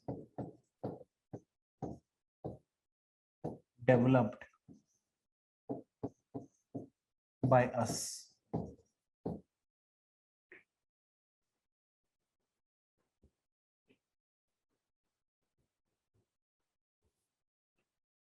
Created culturally by scales. Scale. Scale होते ना, scale, scale से आप major करते हो किसी चीज को, ऐसे स्केल्स हम कुछ बनाते हैं. They are also called as cultural scales. दोनों एक ही, हाँ बिल्कुल दोनों एक ही बात कर रहे हैं, क्योंकि आंध्र वेते रूसो से ही इंस्पायर्ड है. ठीक है, बट थोड़ा सा डिफरेंस आएगा, बताऊंगा कैसे आएगा. आंध्र वेते ज्यादा बड़ा नाम है इनइक्वालिटी में, रूसो से भी ज्यादा बड़ा नाम है. बाहर तक जाना चाहता है आंध्र वेते इस मामले में. रूसो ने शुरू किया डिस्कोर्स को, इनइक्वालिटी के डिस्कोर्स को. रूसो से पहले कई लोगों ने किया था, प्लेटो और एरिस्टोटल ने भी बात कर रखी है, बट वहां हमको जाना नहीं, वो हमारे काम के है नहीं. वो लोग इनइक्वालिटी को जस्टिफाई करते थे, प्लेटो और एरिस्टोटल. ठीक है, हमने नहीं करना है justify. Inequality is created culturally by scales developed by us. You now see the example. See, if you look into Varna system, Varna system is based on Guna. Guna. Okay. Now, the people who are at the topmost position in the Varna structure are believed to have possessed Guna, which qualify them to be situated at the topmost layer. The people at the bottom rung are those who do not possess those guna required for them to be situated at the topmost section. Therefore, it also shows that you are scaling people. You are measuring who possess the guna, who do not possess the guna. And Andhra Vete then says that this notion of scaling guna is arbitrary and completely nonsense. Because if an outsider comes to India, comes across this notion of guna, he would not be able to make sense of it. Because it seems very arbitrary. Who decides? The question is, who decides who possesses guna? Who will decide कि भाई you possess sattvic गुण, rajasvic गुण? Who decide you possess tamasic गुण? Who will decide this? ये इसको decide कौन करता है?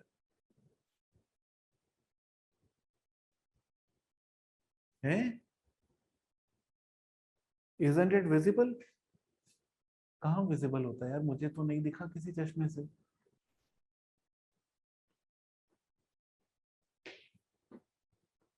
Visible कैसे होता है?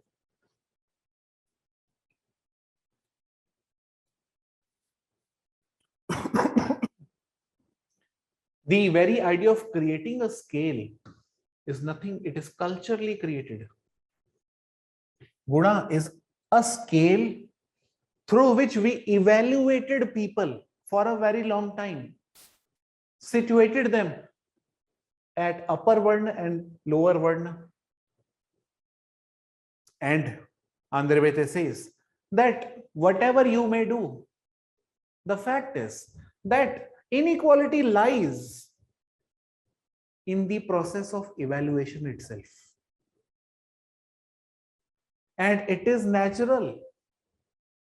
It is natural for human beings to evaluate others. क्या बात कही? ये नेचुरल है. देखो तुम बाहर जाओगे ना, ये तुम करते हो, रोज ही करते होगे, और फिर इक्वालिटी की डिमांड कैसे कर सकते हो फिर? ये हमारा इनेट नेचर है आदमी का, दूसरों को इवेल्युएट करना सारा टाइम. ये बकवास है, ये सही है, बकवास है, नहीं ये बढ़िया आदमी है, बेकार आदमी, सारा टाइम हम यही करते हैं रोज पूरे दिन में. फिर इक्वालिटी कैसे हो सकती है? भाई the process of evaluation runs on and actually fuels inequality. वो इनेट फीचर है हमारा. देखो कितनी बढ़िया बात कही है आंध्र वेते ने. और अभी तुम्हें पता चलेगा ये कहां अप्लाई हुआ आगे जाकर, ठीक है। The very source of inequality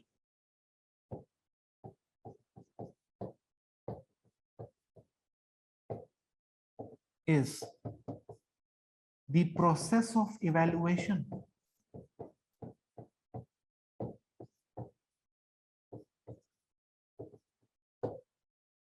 And to evaluate others, what do? We create scales. We create scales. And these scales are meritocratic or arbitrary? Arbitrary. These are arbitrary scales. Okay. So Guna is arbitrary. So he has largely given this thesis in response to the Varna system. Unlike Rousseau has given in response to a state system. But both state and Varna system divides us. This is for sure. They had state, we had Varna. They had Rousseau, we had Andre Bete. Okay. But not just that. Not just that. ये जो cultural scales हैं, these cultural scales vary across the cultures.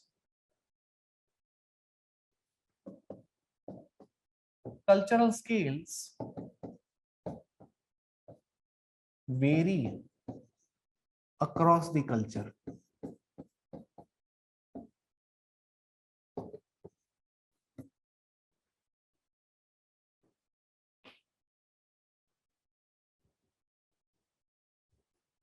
Vary across the culture.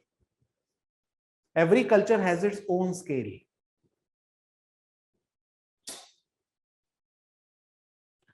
You look into America. They have racial scale. Racial. We have Varna scale. They have racial scale. Okay. So they measure someone's intelligence, someone's capability on the basis of skin color. And here it was measured for a long time on the basis of gunas, the gunas that you possess, which will give you a position. Okay.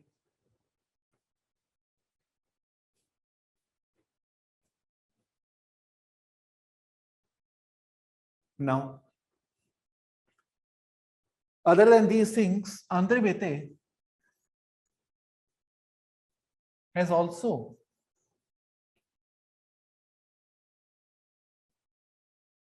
discussed a concept called as harmonic and disharmonic models. Harmonic and disharmonic models of inequality / stratification.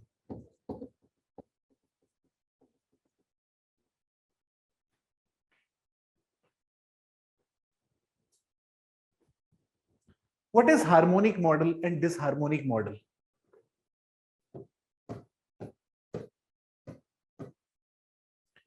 अभी देखो, suppose,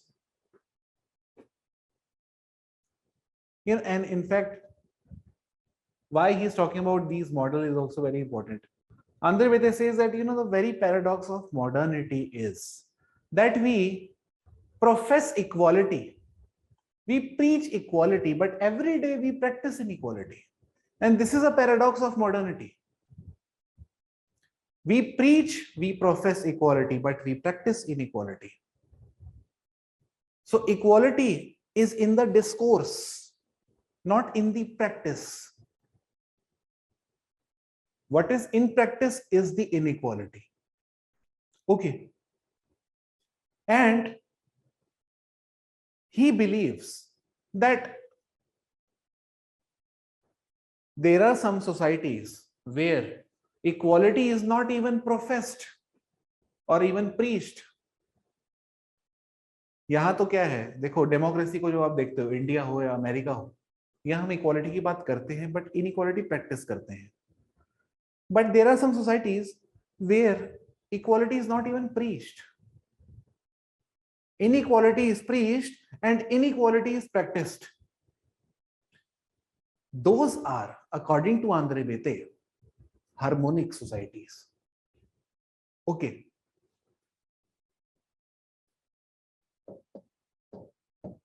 See, I'll give you one example.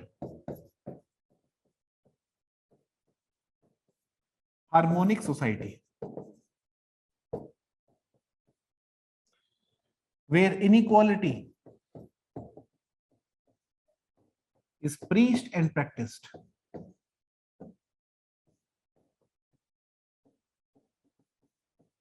See, for example, Middle East. Middle Eastern countries like Saudi Arabia. In Saudi Arab, you cannot make your temple. A Hindu cannot make a temple in Saudi Arabia. An example is the reservation law. We have the constitutional law of equality. हाँ, वो तो positive discrimination है, but उसको inequality वो inequality नहीं है basically. Reservation is not inequality. Reservation is simply positive discrimination. ठीक है. रिजर्वेशन इनइक्वालिटी उनके लिए हो सकता है जिनको नहीं मिल रहा है, ठीक है, पर जिनको मिल रहा है उनके लिए इनइक्वालिटी थोड़ा ना है, और दिया किस इंटेंशन से वो देखना चाहिए. ठीक है. Where inequality is preached and practised, that is Middle East, Saudi Arabia. But there are some disharmonic societies.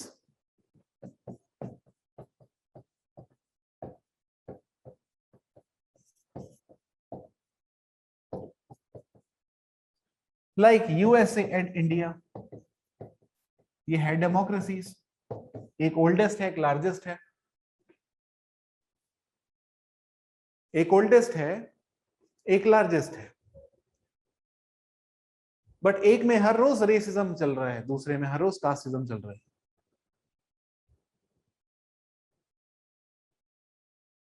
Equality is preached, inequality is practised.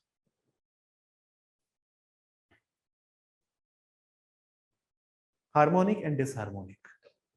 So the idea of equality and inequality, according to Andre Bete, can divide societies. Democracy preaches equality, but in democracy, if we practice inequality, so that is disharmonic model, disharmonic society. Okay. Now, next concept of Andre Bete.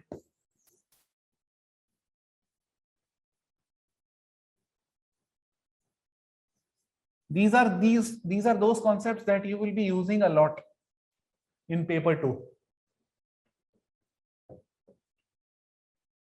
Next concept is cumulative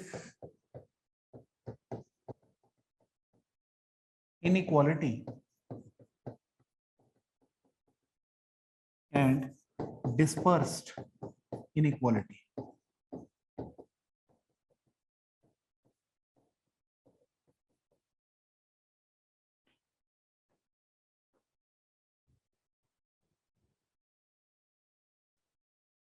sir please explain Saudi Arabia. Saudi Arabia example मैंने बताया ना, inequality वहां पे preach की जाती है. Inequality preach की जाती है. स्टेट रिलीजन है, थियोक्रेटिक है. ओके, ये बात पक्की है. No other person other than those people can rule Saudi Arabia, and no other religions temple can be built in Saudi Arabia. Strict, एकदम स्ट्रिक्ट. जैसे देखो इंडिया में क्या है भाई, इंडिया में क्या, आप गुरुद्वारा बना सकते हो, आप मॉस्क बना सकते हो, ठीक है. वहां पे ऐसा नहीं हो सकता कि आप वहां हिंदू चले गए तो वहां मंदिर बना लिया, ऐसा नहीं होता. अमेरिका में भी है ऐसा कि आप गुरुद्वारा बना लो, सिख लोग जो जाते हैं वहां गुरुद्वारा बना लेते हैं, ठीक है। सऊदी अरेबिया में ऐसा नहीं है, जो वो बोलते हैं वो ही वो करते हैं, बिल्कुल सही बात है, ठीक है। डबल मीनिंग क्या क्या कहते हैं वो, जिसे कहते हैं वो वर्ड क्या होता है, भूल गया मैं वर्ड को, कोई कॉन्ट्राडिक्शन नहीं उनकी स्टेटमेंट्स में, बेसिकली डुअल स्टैंडर्ड्स नहीं है, okay. Cumulative inequality and disperse inequality. What is cumulative inequality? You know, cumulative inequality is when your caste position gives you an advantage and place you in a class structure. Caste position giving you advantage in class structure. That means there is a link between caste and class. So like for example, before independence, what we had was nothing but cumulative inequality. Most of the upper caste people had land and wealth, caste accruing them benefits in terms of class. Understood? This is cumulative inequality. But one day,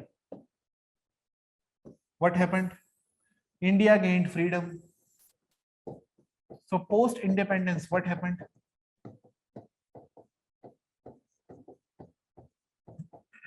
Post independence, the link between caste and class was broken. If caste could give you land, this link was broken by state's intervention, and state came up with zamindari abolition. So the zamindari abolition as an act dislinked caste from class.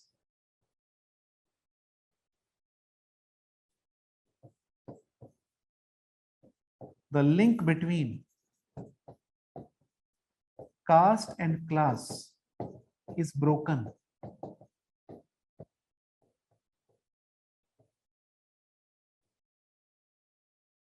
This is what dispersed inequality is.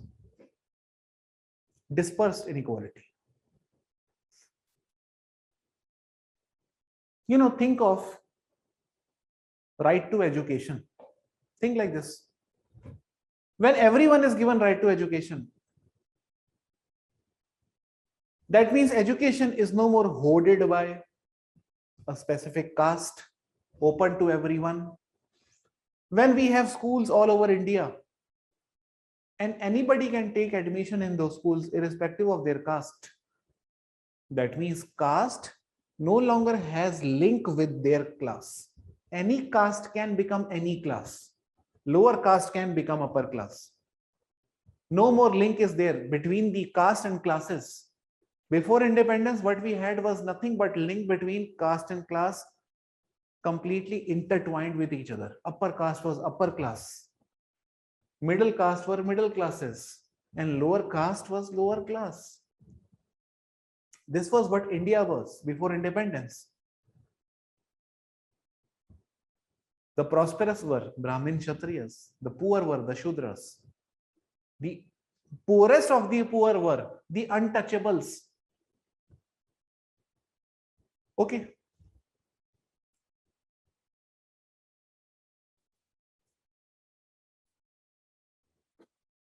This is what cumulated to dispersed inequality. And Andre Bete believes that the social transformation of India has been from cumulative inequality to dispersed inequality.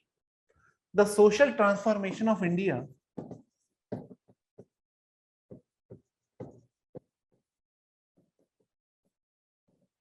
has been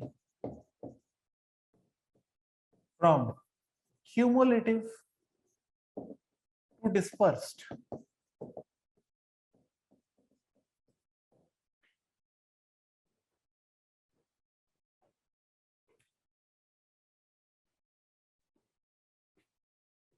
Okay, cumulative to dispersed.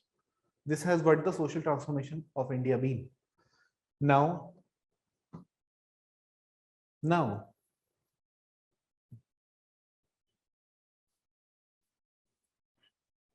one more concept by Andre Bete.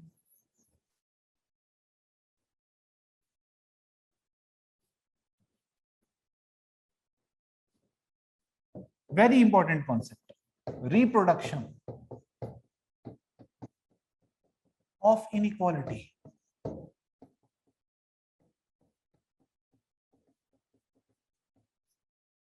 Reproduction of inequality.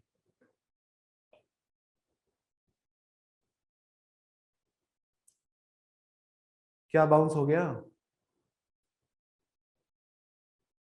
अरे इतना simple चीज बताई यार मैंने. Pre independence, before independence, caste was linked to class. कि भाई class का मतलब क्या है? भाई आपके पास लैंड क्यों था? क्योंकि आप अपर कास्ट थे. उसको तोड़ के फेंक दिया जमींदारी अबॉलिशन जब आया, लैंड सीलिंग एक्ट जब आया, लैंड रिफॉर्म्स जब आए, फेंक दिया वो लिंक. आपके पास एजुकेशन थी क्योंकि आप अपर कास्ट थे. आपके पास वेल्थ थी क्योंकि आप अपर कास्ट थे. क्योंकि इतने सालों से you have been advisor to the emperors. वो अक्यूमुलेटेड था वेल्थ इतने सालों से, which was transmitted from generation to generation, passed on from one generation to another. Caste was inherently intertwined with class. ये सब लिंक टूट गया. एजुकेशन का राइट अब सबको मिलेगा, चाहे लोअर हो अपर हो.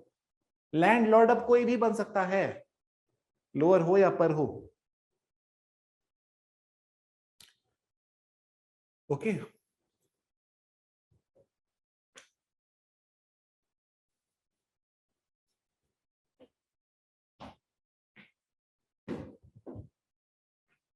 reproduction of inequality.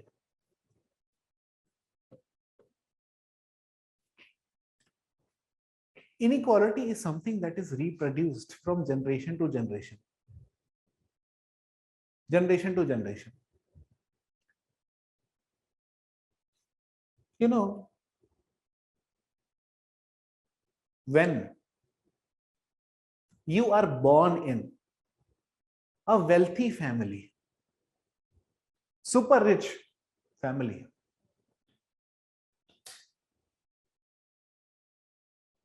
and then you dream of becoming a businessman, it's very easy for you to become one because you are born in a specific set of family which is a business class family.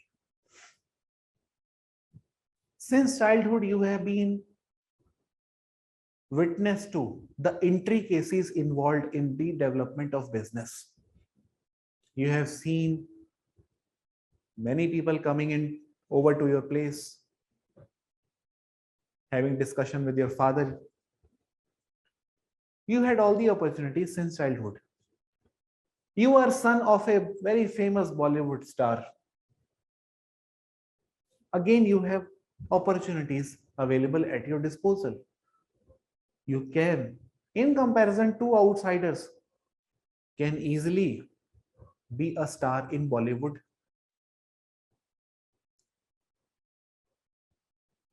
You are a member of a family that has a legacy of creating bureaucrats. You are again at a position that is advantageous than someone who for a very long time, in whose family for a very long time there has not been even a single bureaucrat. These are some of the inequalities that are reproduced from one generation to another. And when you have a specific kind of setting in which you are born, either as a wealthy family, either as a wealthy member, someone who wants to become businessman, or either as someone who is intelligent. He's born to a family of professors, so he has been educated since childhood about everything. His general awareness is very high in comparison to others, since He belongs to family of professors. Academic orientation is very high among that person because he has been a member of the family who is oriented to academics for a very long time. You would often see these advantages which are accumulated over a period of time are converted into merit. When this man who had generations together of his families serving in bureaucracy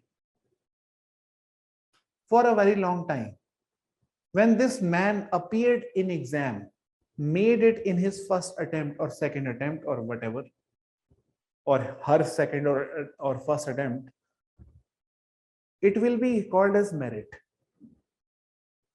Understanding or not what I'm trying to say? Okay. When this man who was born to wealthy family, who had cultural capital, economic capital, all the capitals which are required, and when he would set up a business, it would be successful. Capitals converted into economic one. Okay. Since he had all the knowledge, he had all the links, since he was born to a family of businessmen, he had all the links, social capital. Okay.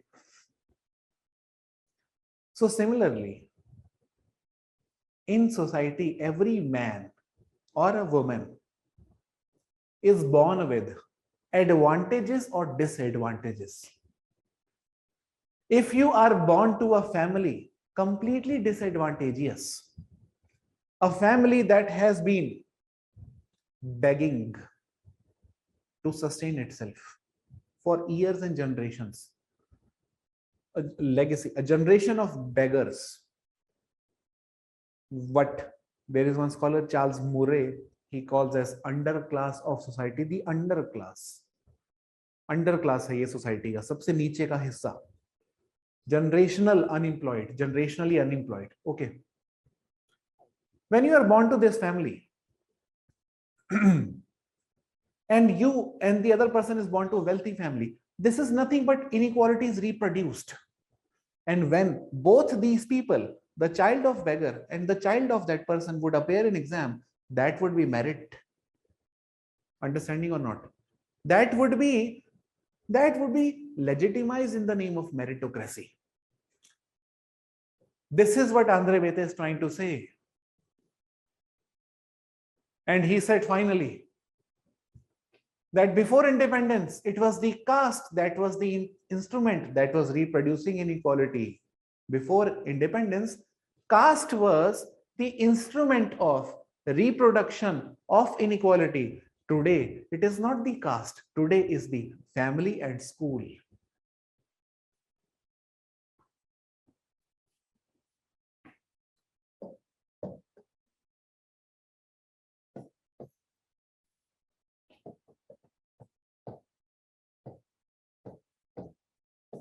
Pre-independence, we had caste as an instrument.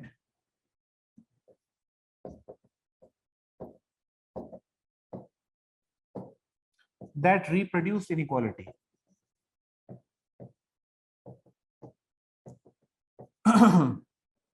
Today, it is not caste legally, since legally there is no, legally we profess equality, we preach equality legally, irrespective of caste class, we say like this, Article 14.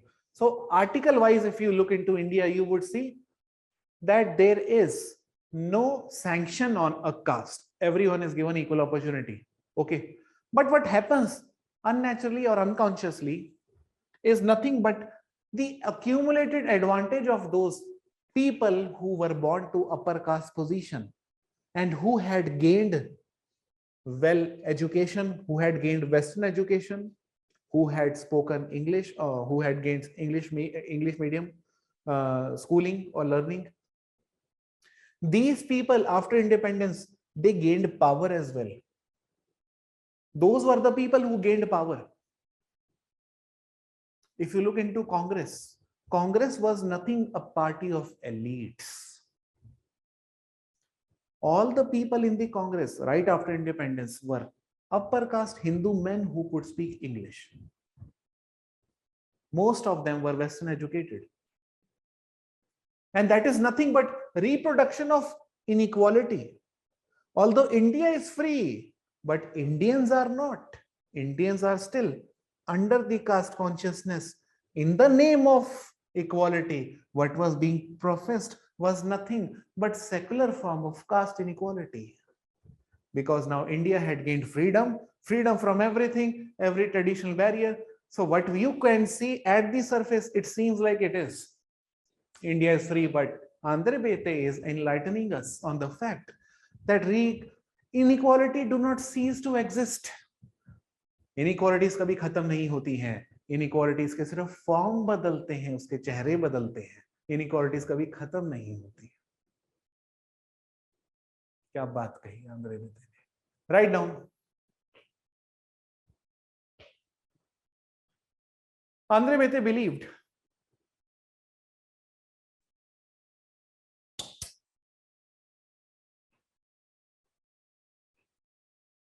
that inequalities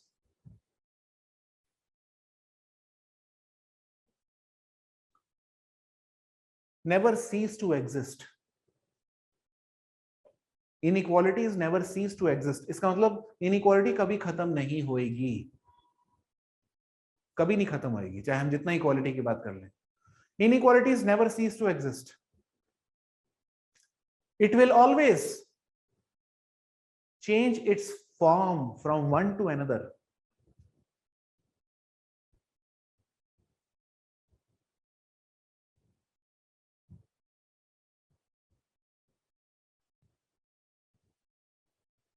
It will always change its form from one to another. Earlier, full stop. Earlier, it was the caste that helped inequality to perpetuate from one generation to another. Earlier, it was caste that helped inequality to perpetuate from one generation to another. But post-independence,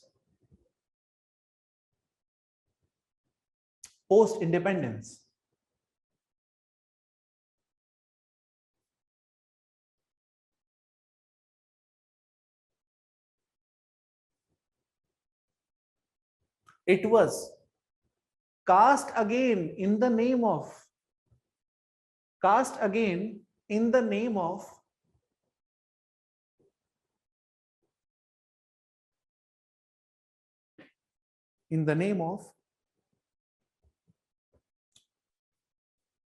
Western ideas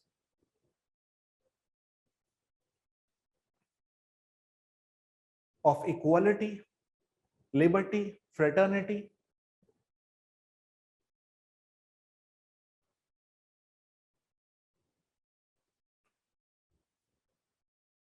Western ideas of liberty, equality, fraternity.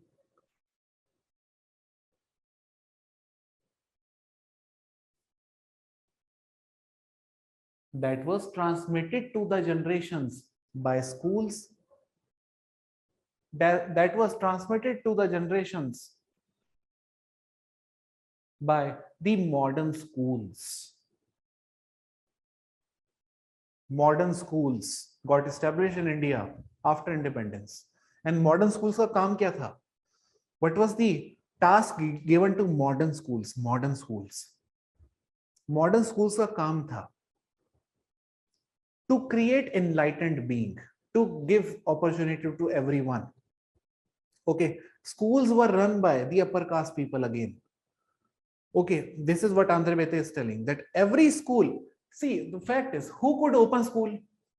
School कौन खोल सकता था? Independence होने खत्म होने के बाद, who could open school? Only those people who had accumulated wealth for a very long time. Under British Raj, the landlords, they could open school. Okay, the Brahmins, they could open school. In village, schools were opened by Brahmins only because they were believed to be the possessor of knowledge. And they opened schools by taking land from the Kshatriyas, and which established a new form of alliance between Brahmins and Kshatriyas. And the people who got passed out from school largely were also the upper caste men. Okay, so this is what Andhra Bheti is trying to tell us. Inequality do not cease to exist. हम कैसे पढ़ते हैं political science में, हम कैसे समझते हैं India free हो गया, इक्वालिटी लिबर्टी फ्रेटर्निटी, ऐसे थोड़ा ना होता है, ऐसा कभी नहीं होता. ये सिर्फ थियोरेटिकल बात होती है. प्रैक्टिकल ये होता है जो आंध्र बेटे ने बताया. ठीक है. सो this was all about Andhra बेटे.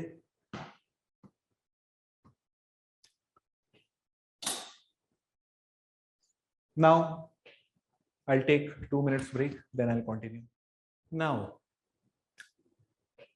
inequality, is very important topic because it is the heart and soul of sociology.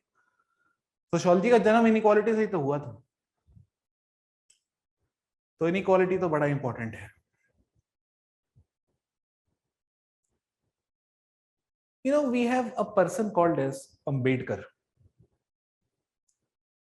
who is the first person, I would say, to discuss inequality elaborately in terms of caste. Okay. Elaborately, in the sense he has theoretically, academically, has also written a lot on caste. And most of the sociologists owe a lot to the writings of Ambedkar. In India, specifically. Ambedkar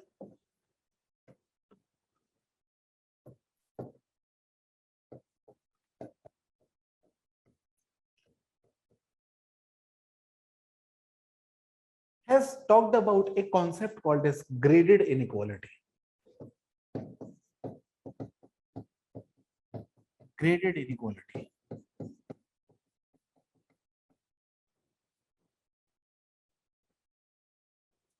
What is graded inequality?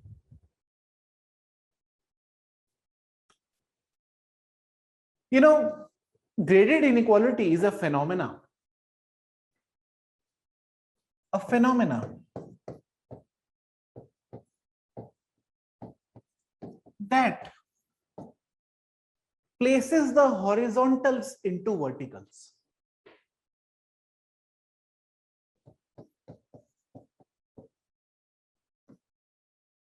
Horizontals into verticals. Horizontals means, bhai, someone belonged to lower caste, someone belonged to upper caste. They were born naturally unequal. Natural difference ही तो है ये. Bhai, someone born to a lower caste family, someone born to high caste family. These are natural differences. But when you start giving privilege to the upper caste man over lower caste man, that is no more natural. And that is why he said, graded inequality is a phenomena that places the horizontals, that means only different from one another, into verticals. That is, it induces hierarchy into the arrangement of differences. Graded inequality is a concept that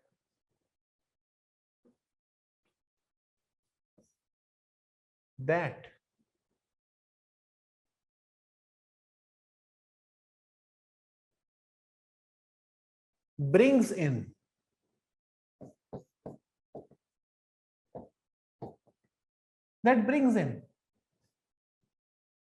the unnatural division of laborers into the natural division of labor. क्या बात है.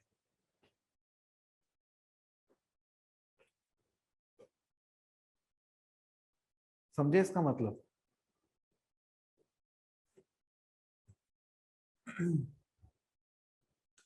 The people born in different castes are bestowed different status.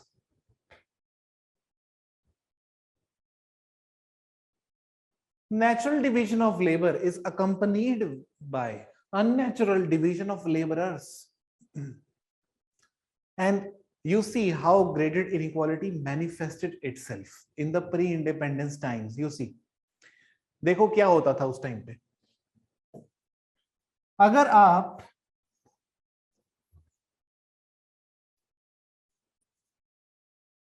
को job करनी है, your occupation was defined by your caste. What kind of occupation you will be doing was defined by your caste. अच्छा, other than occupation, the wage that you will receive, salary, was also decided on the basis of your caste. अगर आज हम रोते हैं gender veg gap के ऊपर, तो उस टाइम कास्ट वेज गैप था. And third, the punishment that was given for a specific crime was also different according to the caste of the perpetrator of the crime and the victim of crime. This is graded inequality. So graded inequality means caste defining occupation,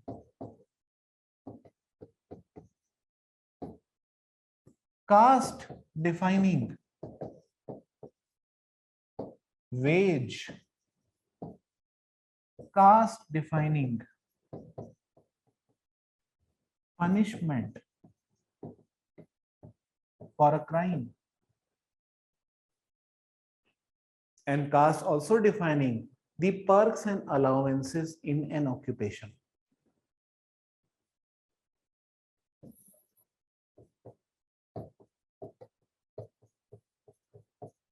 Perks and allowances in an occupation.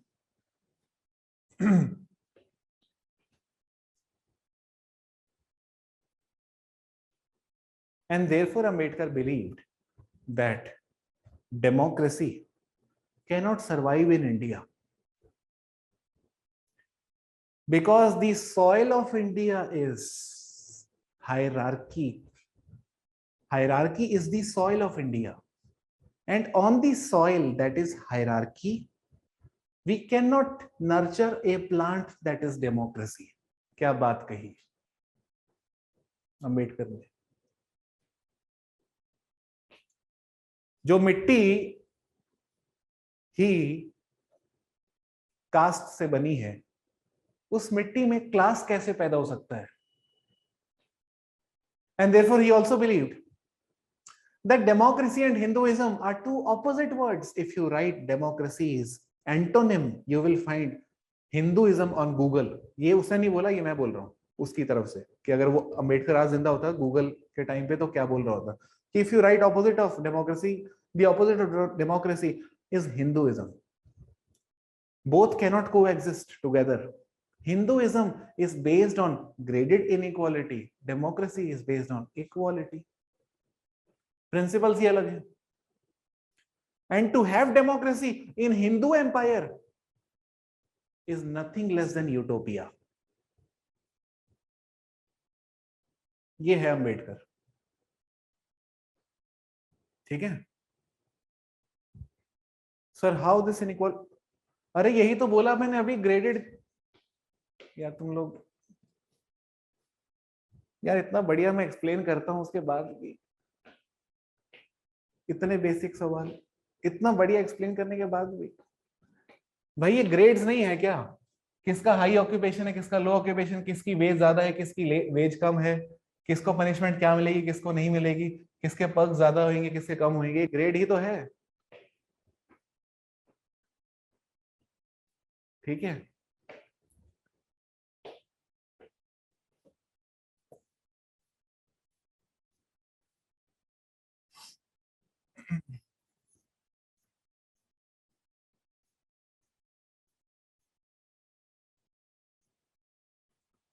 नहीं, वो मैं मजाक कर रहा हूँ, doubts पूछते रहा करो। देखो, डाउट्स पूछना इंपॉर्टेंट है क्योंकि क्लैरिटी इंपॉर्टेंट है, क्लैरिटी होनी चाहिए। ठीक है, वो तो ऐसे ही मैं मजाक में बोल देता हूँ। So this was Ambedkar. Now we have a person called as Satish Deshpande.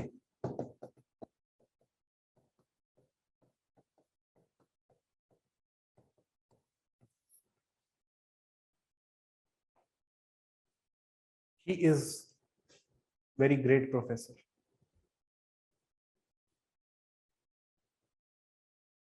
Horizontal vertical caste कब मैंने बोला? मैंने कहा horizontal differences, differences are horizontal ना, we are naturally different from one another, so ये तो हॉरिजॉन्टल है, ये वर्टिकल हो जाता है. Horizontal differences assume vertical hierarchy. Caste structure की वो पावर है.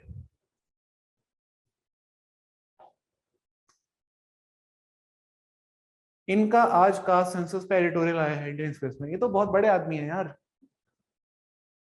आया है इनका कास्ट सेंसस का एडिटोरियल. बताता हूं मैं वो क्या बोलते हैं उस एडिटोरियल में.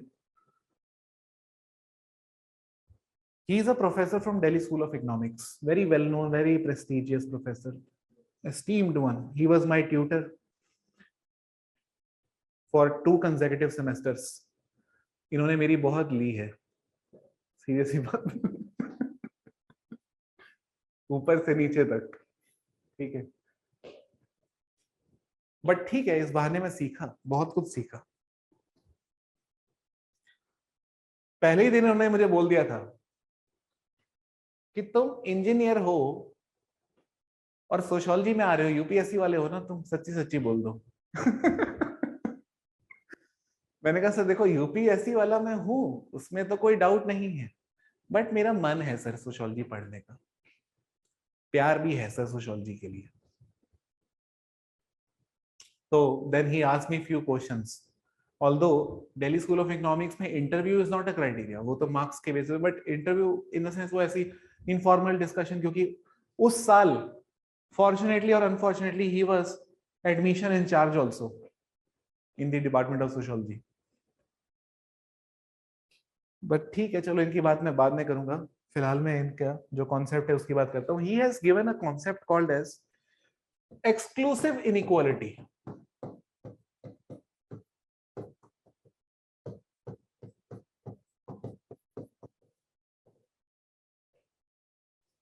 Exclusive inequality.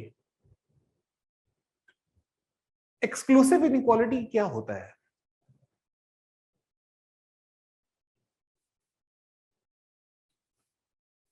Very much like Andre Bete's idea of reproduction of inequality. He believes that, if you look into the population of Hindu upper caste men, that is minority. Hindu upper caste men is minority.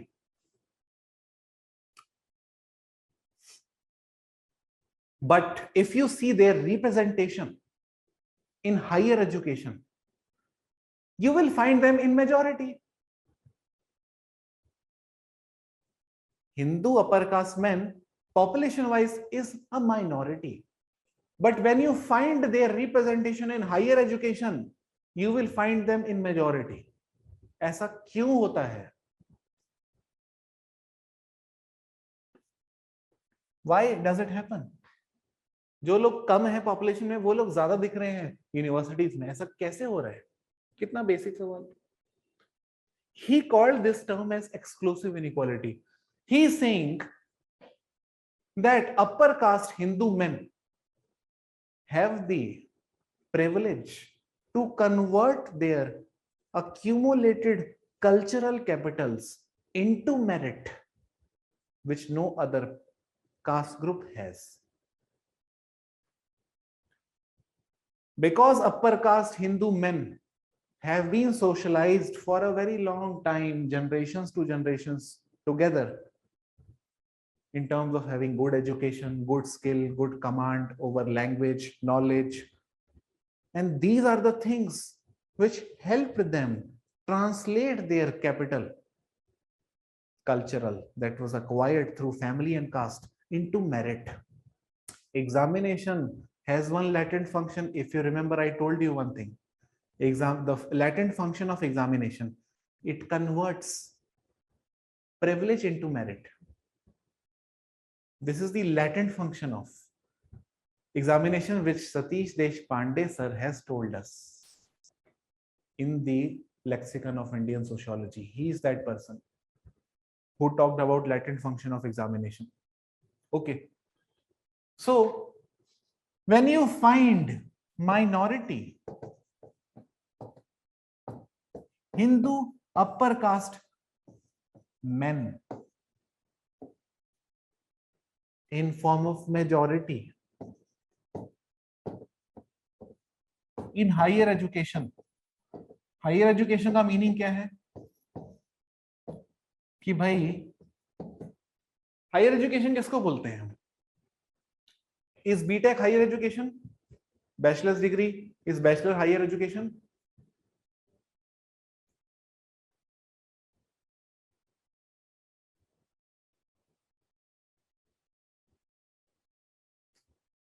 Masters onwards is higher education, including masters. Okay, bachelor is not higher education. Masters and master onwards, MA, MPhil, PhD. MPhil तो अब हट गया है, ये last year है MPhil का, इसके बाद MPhil नहीं होएगा इंडिया में. MA, MPhil and PhD, these are the part of higher education. And in higher education, you do not see women as much as men. Even amongst men, you do not see lower caste men as much as upper caste men. And even amongst men, you do not see minority, religious minority men as much as the Hindu majority men, who constitute minority because they are Hindu upper caste men. Okay. It is the minority amongst the majority which forms majority amongst the minority. क्योंकि higher education में बहुत कम लोग जाते हैं, उसमें वो majority बनाते हैं. क्या बात कही? Minority amongst majority, constituting majority amongst minority. It was nothing but their caste cultural capital that was converted like a currency. जैसे आप दुकान में पैसा देते हो, आपको सामान मिलता है. ये लोग कास्ट नहीं देते अपनी, बट उसका एडेड एडवांटेज उनको मिल जाता है एग्जामिनेशन में. सीधा सा आपको एग्जांपल देता हूं मैं. एक हिंदू अपर कास्ट मैन है,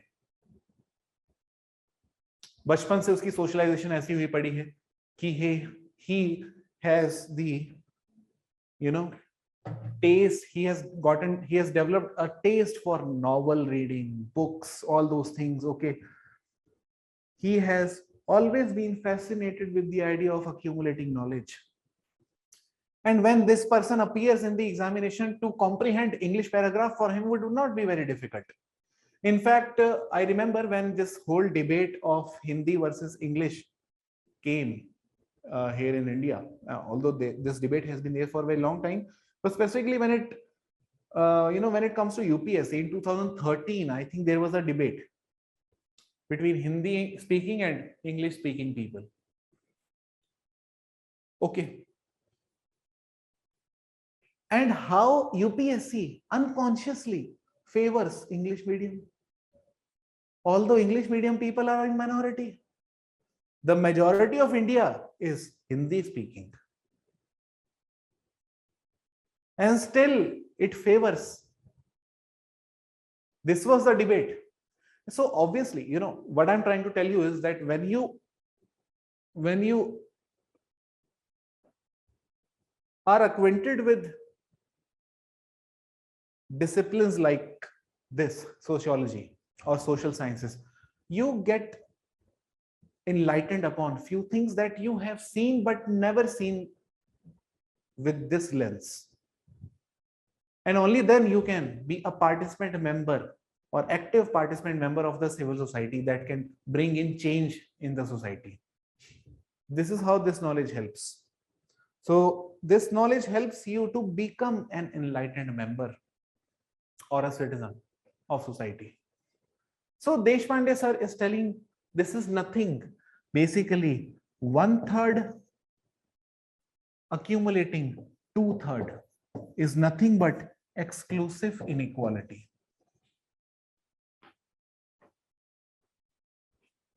Okay.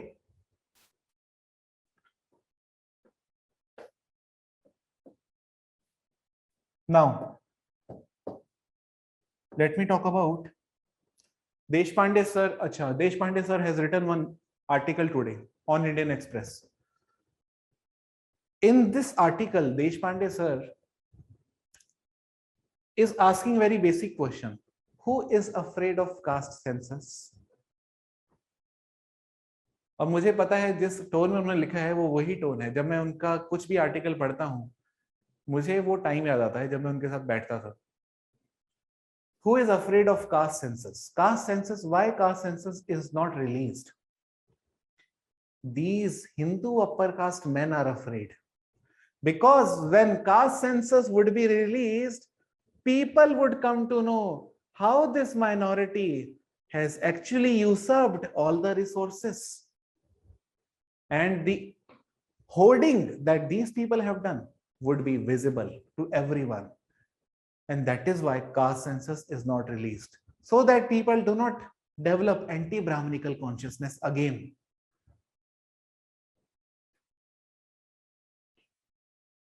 Because it is the BJP which is in ruling party. The party of upper caste Hindu men.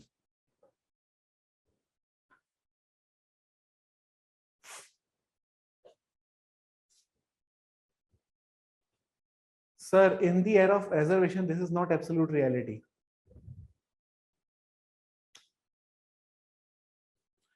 देखो देखो रिजर्वेशन पे तो मैं काफी देर तक बोल सकता हूँ 6 घंटे तक लगातार. ठीक है, मत बुलवाओ.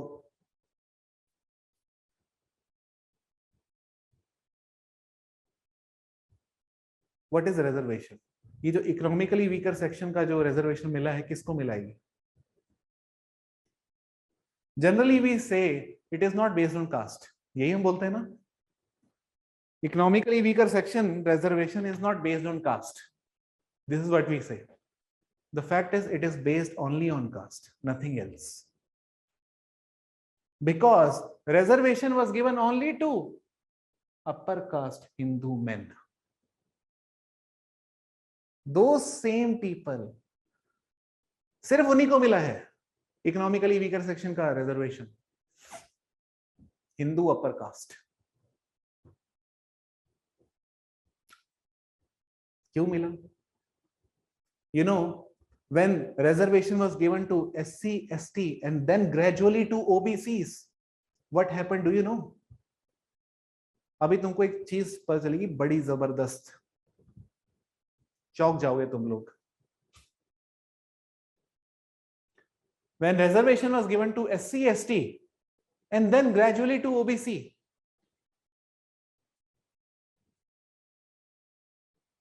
50% of India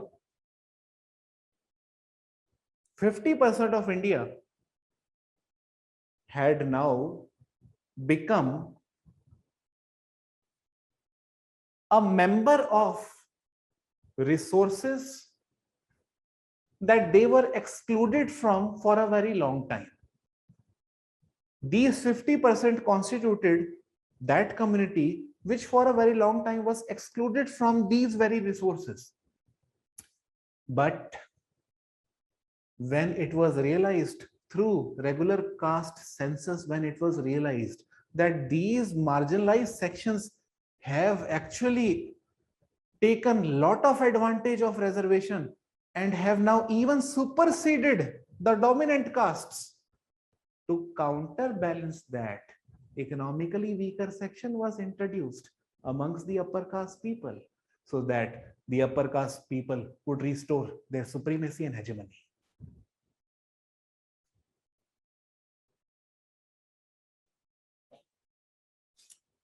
This is how, when you look at reservation, you get to see if that was revolution, the reservation given to SC, ST, OBC, if that was revolution, the reservation given to EWS was nothing but the counter revolution.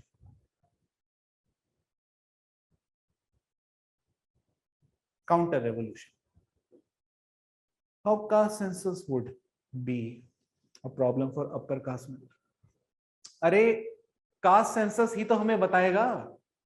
Caste census से सबको पता चल जाएगा, पूरी दुनिया को, India को, खासकर इंडिया में सबको पता चल जाएगा कि भाई एजुकेशन है, हेल्थ है, इंफ्रास्ट्रक्चर है, हाउसिंग है, रिसोर्सेज हैं, जो भी है, ये मैक्सिमम उन कास्ट के पास है, माइनॉरिटी के पास। कास्ट सेंसस का काम क्या होता है? कास्ट सेंसस में हम क्या बोलते हैं, हम करते क्या है कास्ट सेंसस में? हम रिकॉर्ड क्या करते हैं कि इस कास्ट के पास ये है रिसोर्स, इकोनॉमिकली उसकी पोजीशन हम देखते हैं, वेल्थ क्या है, ठीक है, हाउस क्या है, कैसा है घर, कहाँ है, बच्चे कितने, फैमिली साइज क्या है, रेजिडेंस का साइज क्या है, एजुकेशन किस किस किस लोगों की है, कहाँ कहाँ तक की है। और ये डेटा कलेक्ट करके करते क्या है, इससे पता चलता है कि मोबिलिटी हुई कि नहीं इतने सालों में। जब से इंडिया को इंडिपेंडेंस मिली है, जब से आर्टिकल्स डाले हमने कॉन्स्टिट्यूशन में, तब से इन लोग की पोजीशन में कोई चेंज आया कि नहीं, इसको देखने के लिए सर्वे तो कंडक्ट करना पड़ेगा ना। तो सेंसस तो उसी का पार्ट है, उस सर्वे का। और जब वो सर्वे से पता चल जाएगा कि अभी भी इतने सालों बाद वही हिंदू अपर कास्ट आदमियों के पास ही वो सब रिसोर्सेज हैं और उनके पास अभी भी नहीं आ रहे, तो फिर क्या होएगा? The inequality that was based on ritual standards in a democratic society would again be visible. That even, see, today in a democratic society you do not expect the dominant section before independence again to be visible in a form of someone who has usurped resources, but caste census can reveal it. That is why it is not exposed, that is why it is not coming in news, that is why it is not released by the government. एक बात बताओ मेरे को, मैं simple सा सवाल तुमसे पूछता हूं ब्लैक मनी की जो लिस्ट है वो गवर्नमेंट क्यों नहीं निकालती है? क्योंकि गवर्नमेंट के लोग होते हैं उसमें। यही रीजन होता है कास्ट सेंसस को ना निकालने का, क्योंकि वो ही सेक्शन होता है जिसके पास रिसोर्सेज सबसे ज्यादा हैं, और कोई सेक्शन ये नहीं चाहेगा उसके अगेंस्ट प्रोटेस्ट हो जब वो सेंसस रिलीज हो। इसलिए वो सेंसस अब तो कंडक्ट ही नहीं करेगा, गवर्नमेंट ने साफ बोल दिया अब हम कंडक्ट ही नहीं करेंगे। रिलीज तो करने की दूर की बात, कि कल ही बोला है राज्यसभा में कि अब हम कंडक्ट ही नहीं करेंगे अब से कभी भी जिंदगी में। ठीक है, सो बाकी मैं कल करूंगा, कोई डाउट है तो पूछ लो। Sir inequality and certification are so much interlinked, then why study differently by scholars? क्योंकि इनइक्वालिटी इज डिफरेंट। इनइक्वालिटी तो कई टाइप्स की है ना। ये अभी जो मैंने बताया, the forms of inequality that I just dealt with was largely caste based. Now I will talk about gender based inequality. Do you know one thing? Generally we say gender inequality, and when we talk about gender inequality हम क्या करते हैं, man versus woman. But the fact is inequality exists even within men and within women. ठीक है, तो common sense और sociology में फर्क है। Within men भी inequality है, only because of that ideal man concept. This creates inequality within men. The ideal woman notion that is created by society creates inequality within women. जब एक लड़की को लड़का चाहिए होता है रणबीर कपूर जैसा, और रणबीर कपूर जैसा आदमी एक है ही नहीं कोई, वो आदमी रोज छोले भटूरे खाता है चांदनी चौक में, उसको पता चल गया कि जिस लड़की पे वो ट्राई कर रहा है उसको रणबीर कपूर जैसा लड़का चाहिए, वो तो मर जाएगा, उसको पता है वो कभी नहीं बन पाएगा Ranbir Kapoor. Inequality with in man, इसका भी एक कॉन्सेप्ट है which I'll discuss tomorrow. Raven Connell is one scholar who has discussed hegemonic masculinity and essential femininities. कल बताऊंगा, ठीक है? क्लियर नहीं हुआ ग्रेड इनइक्वालिटी?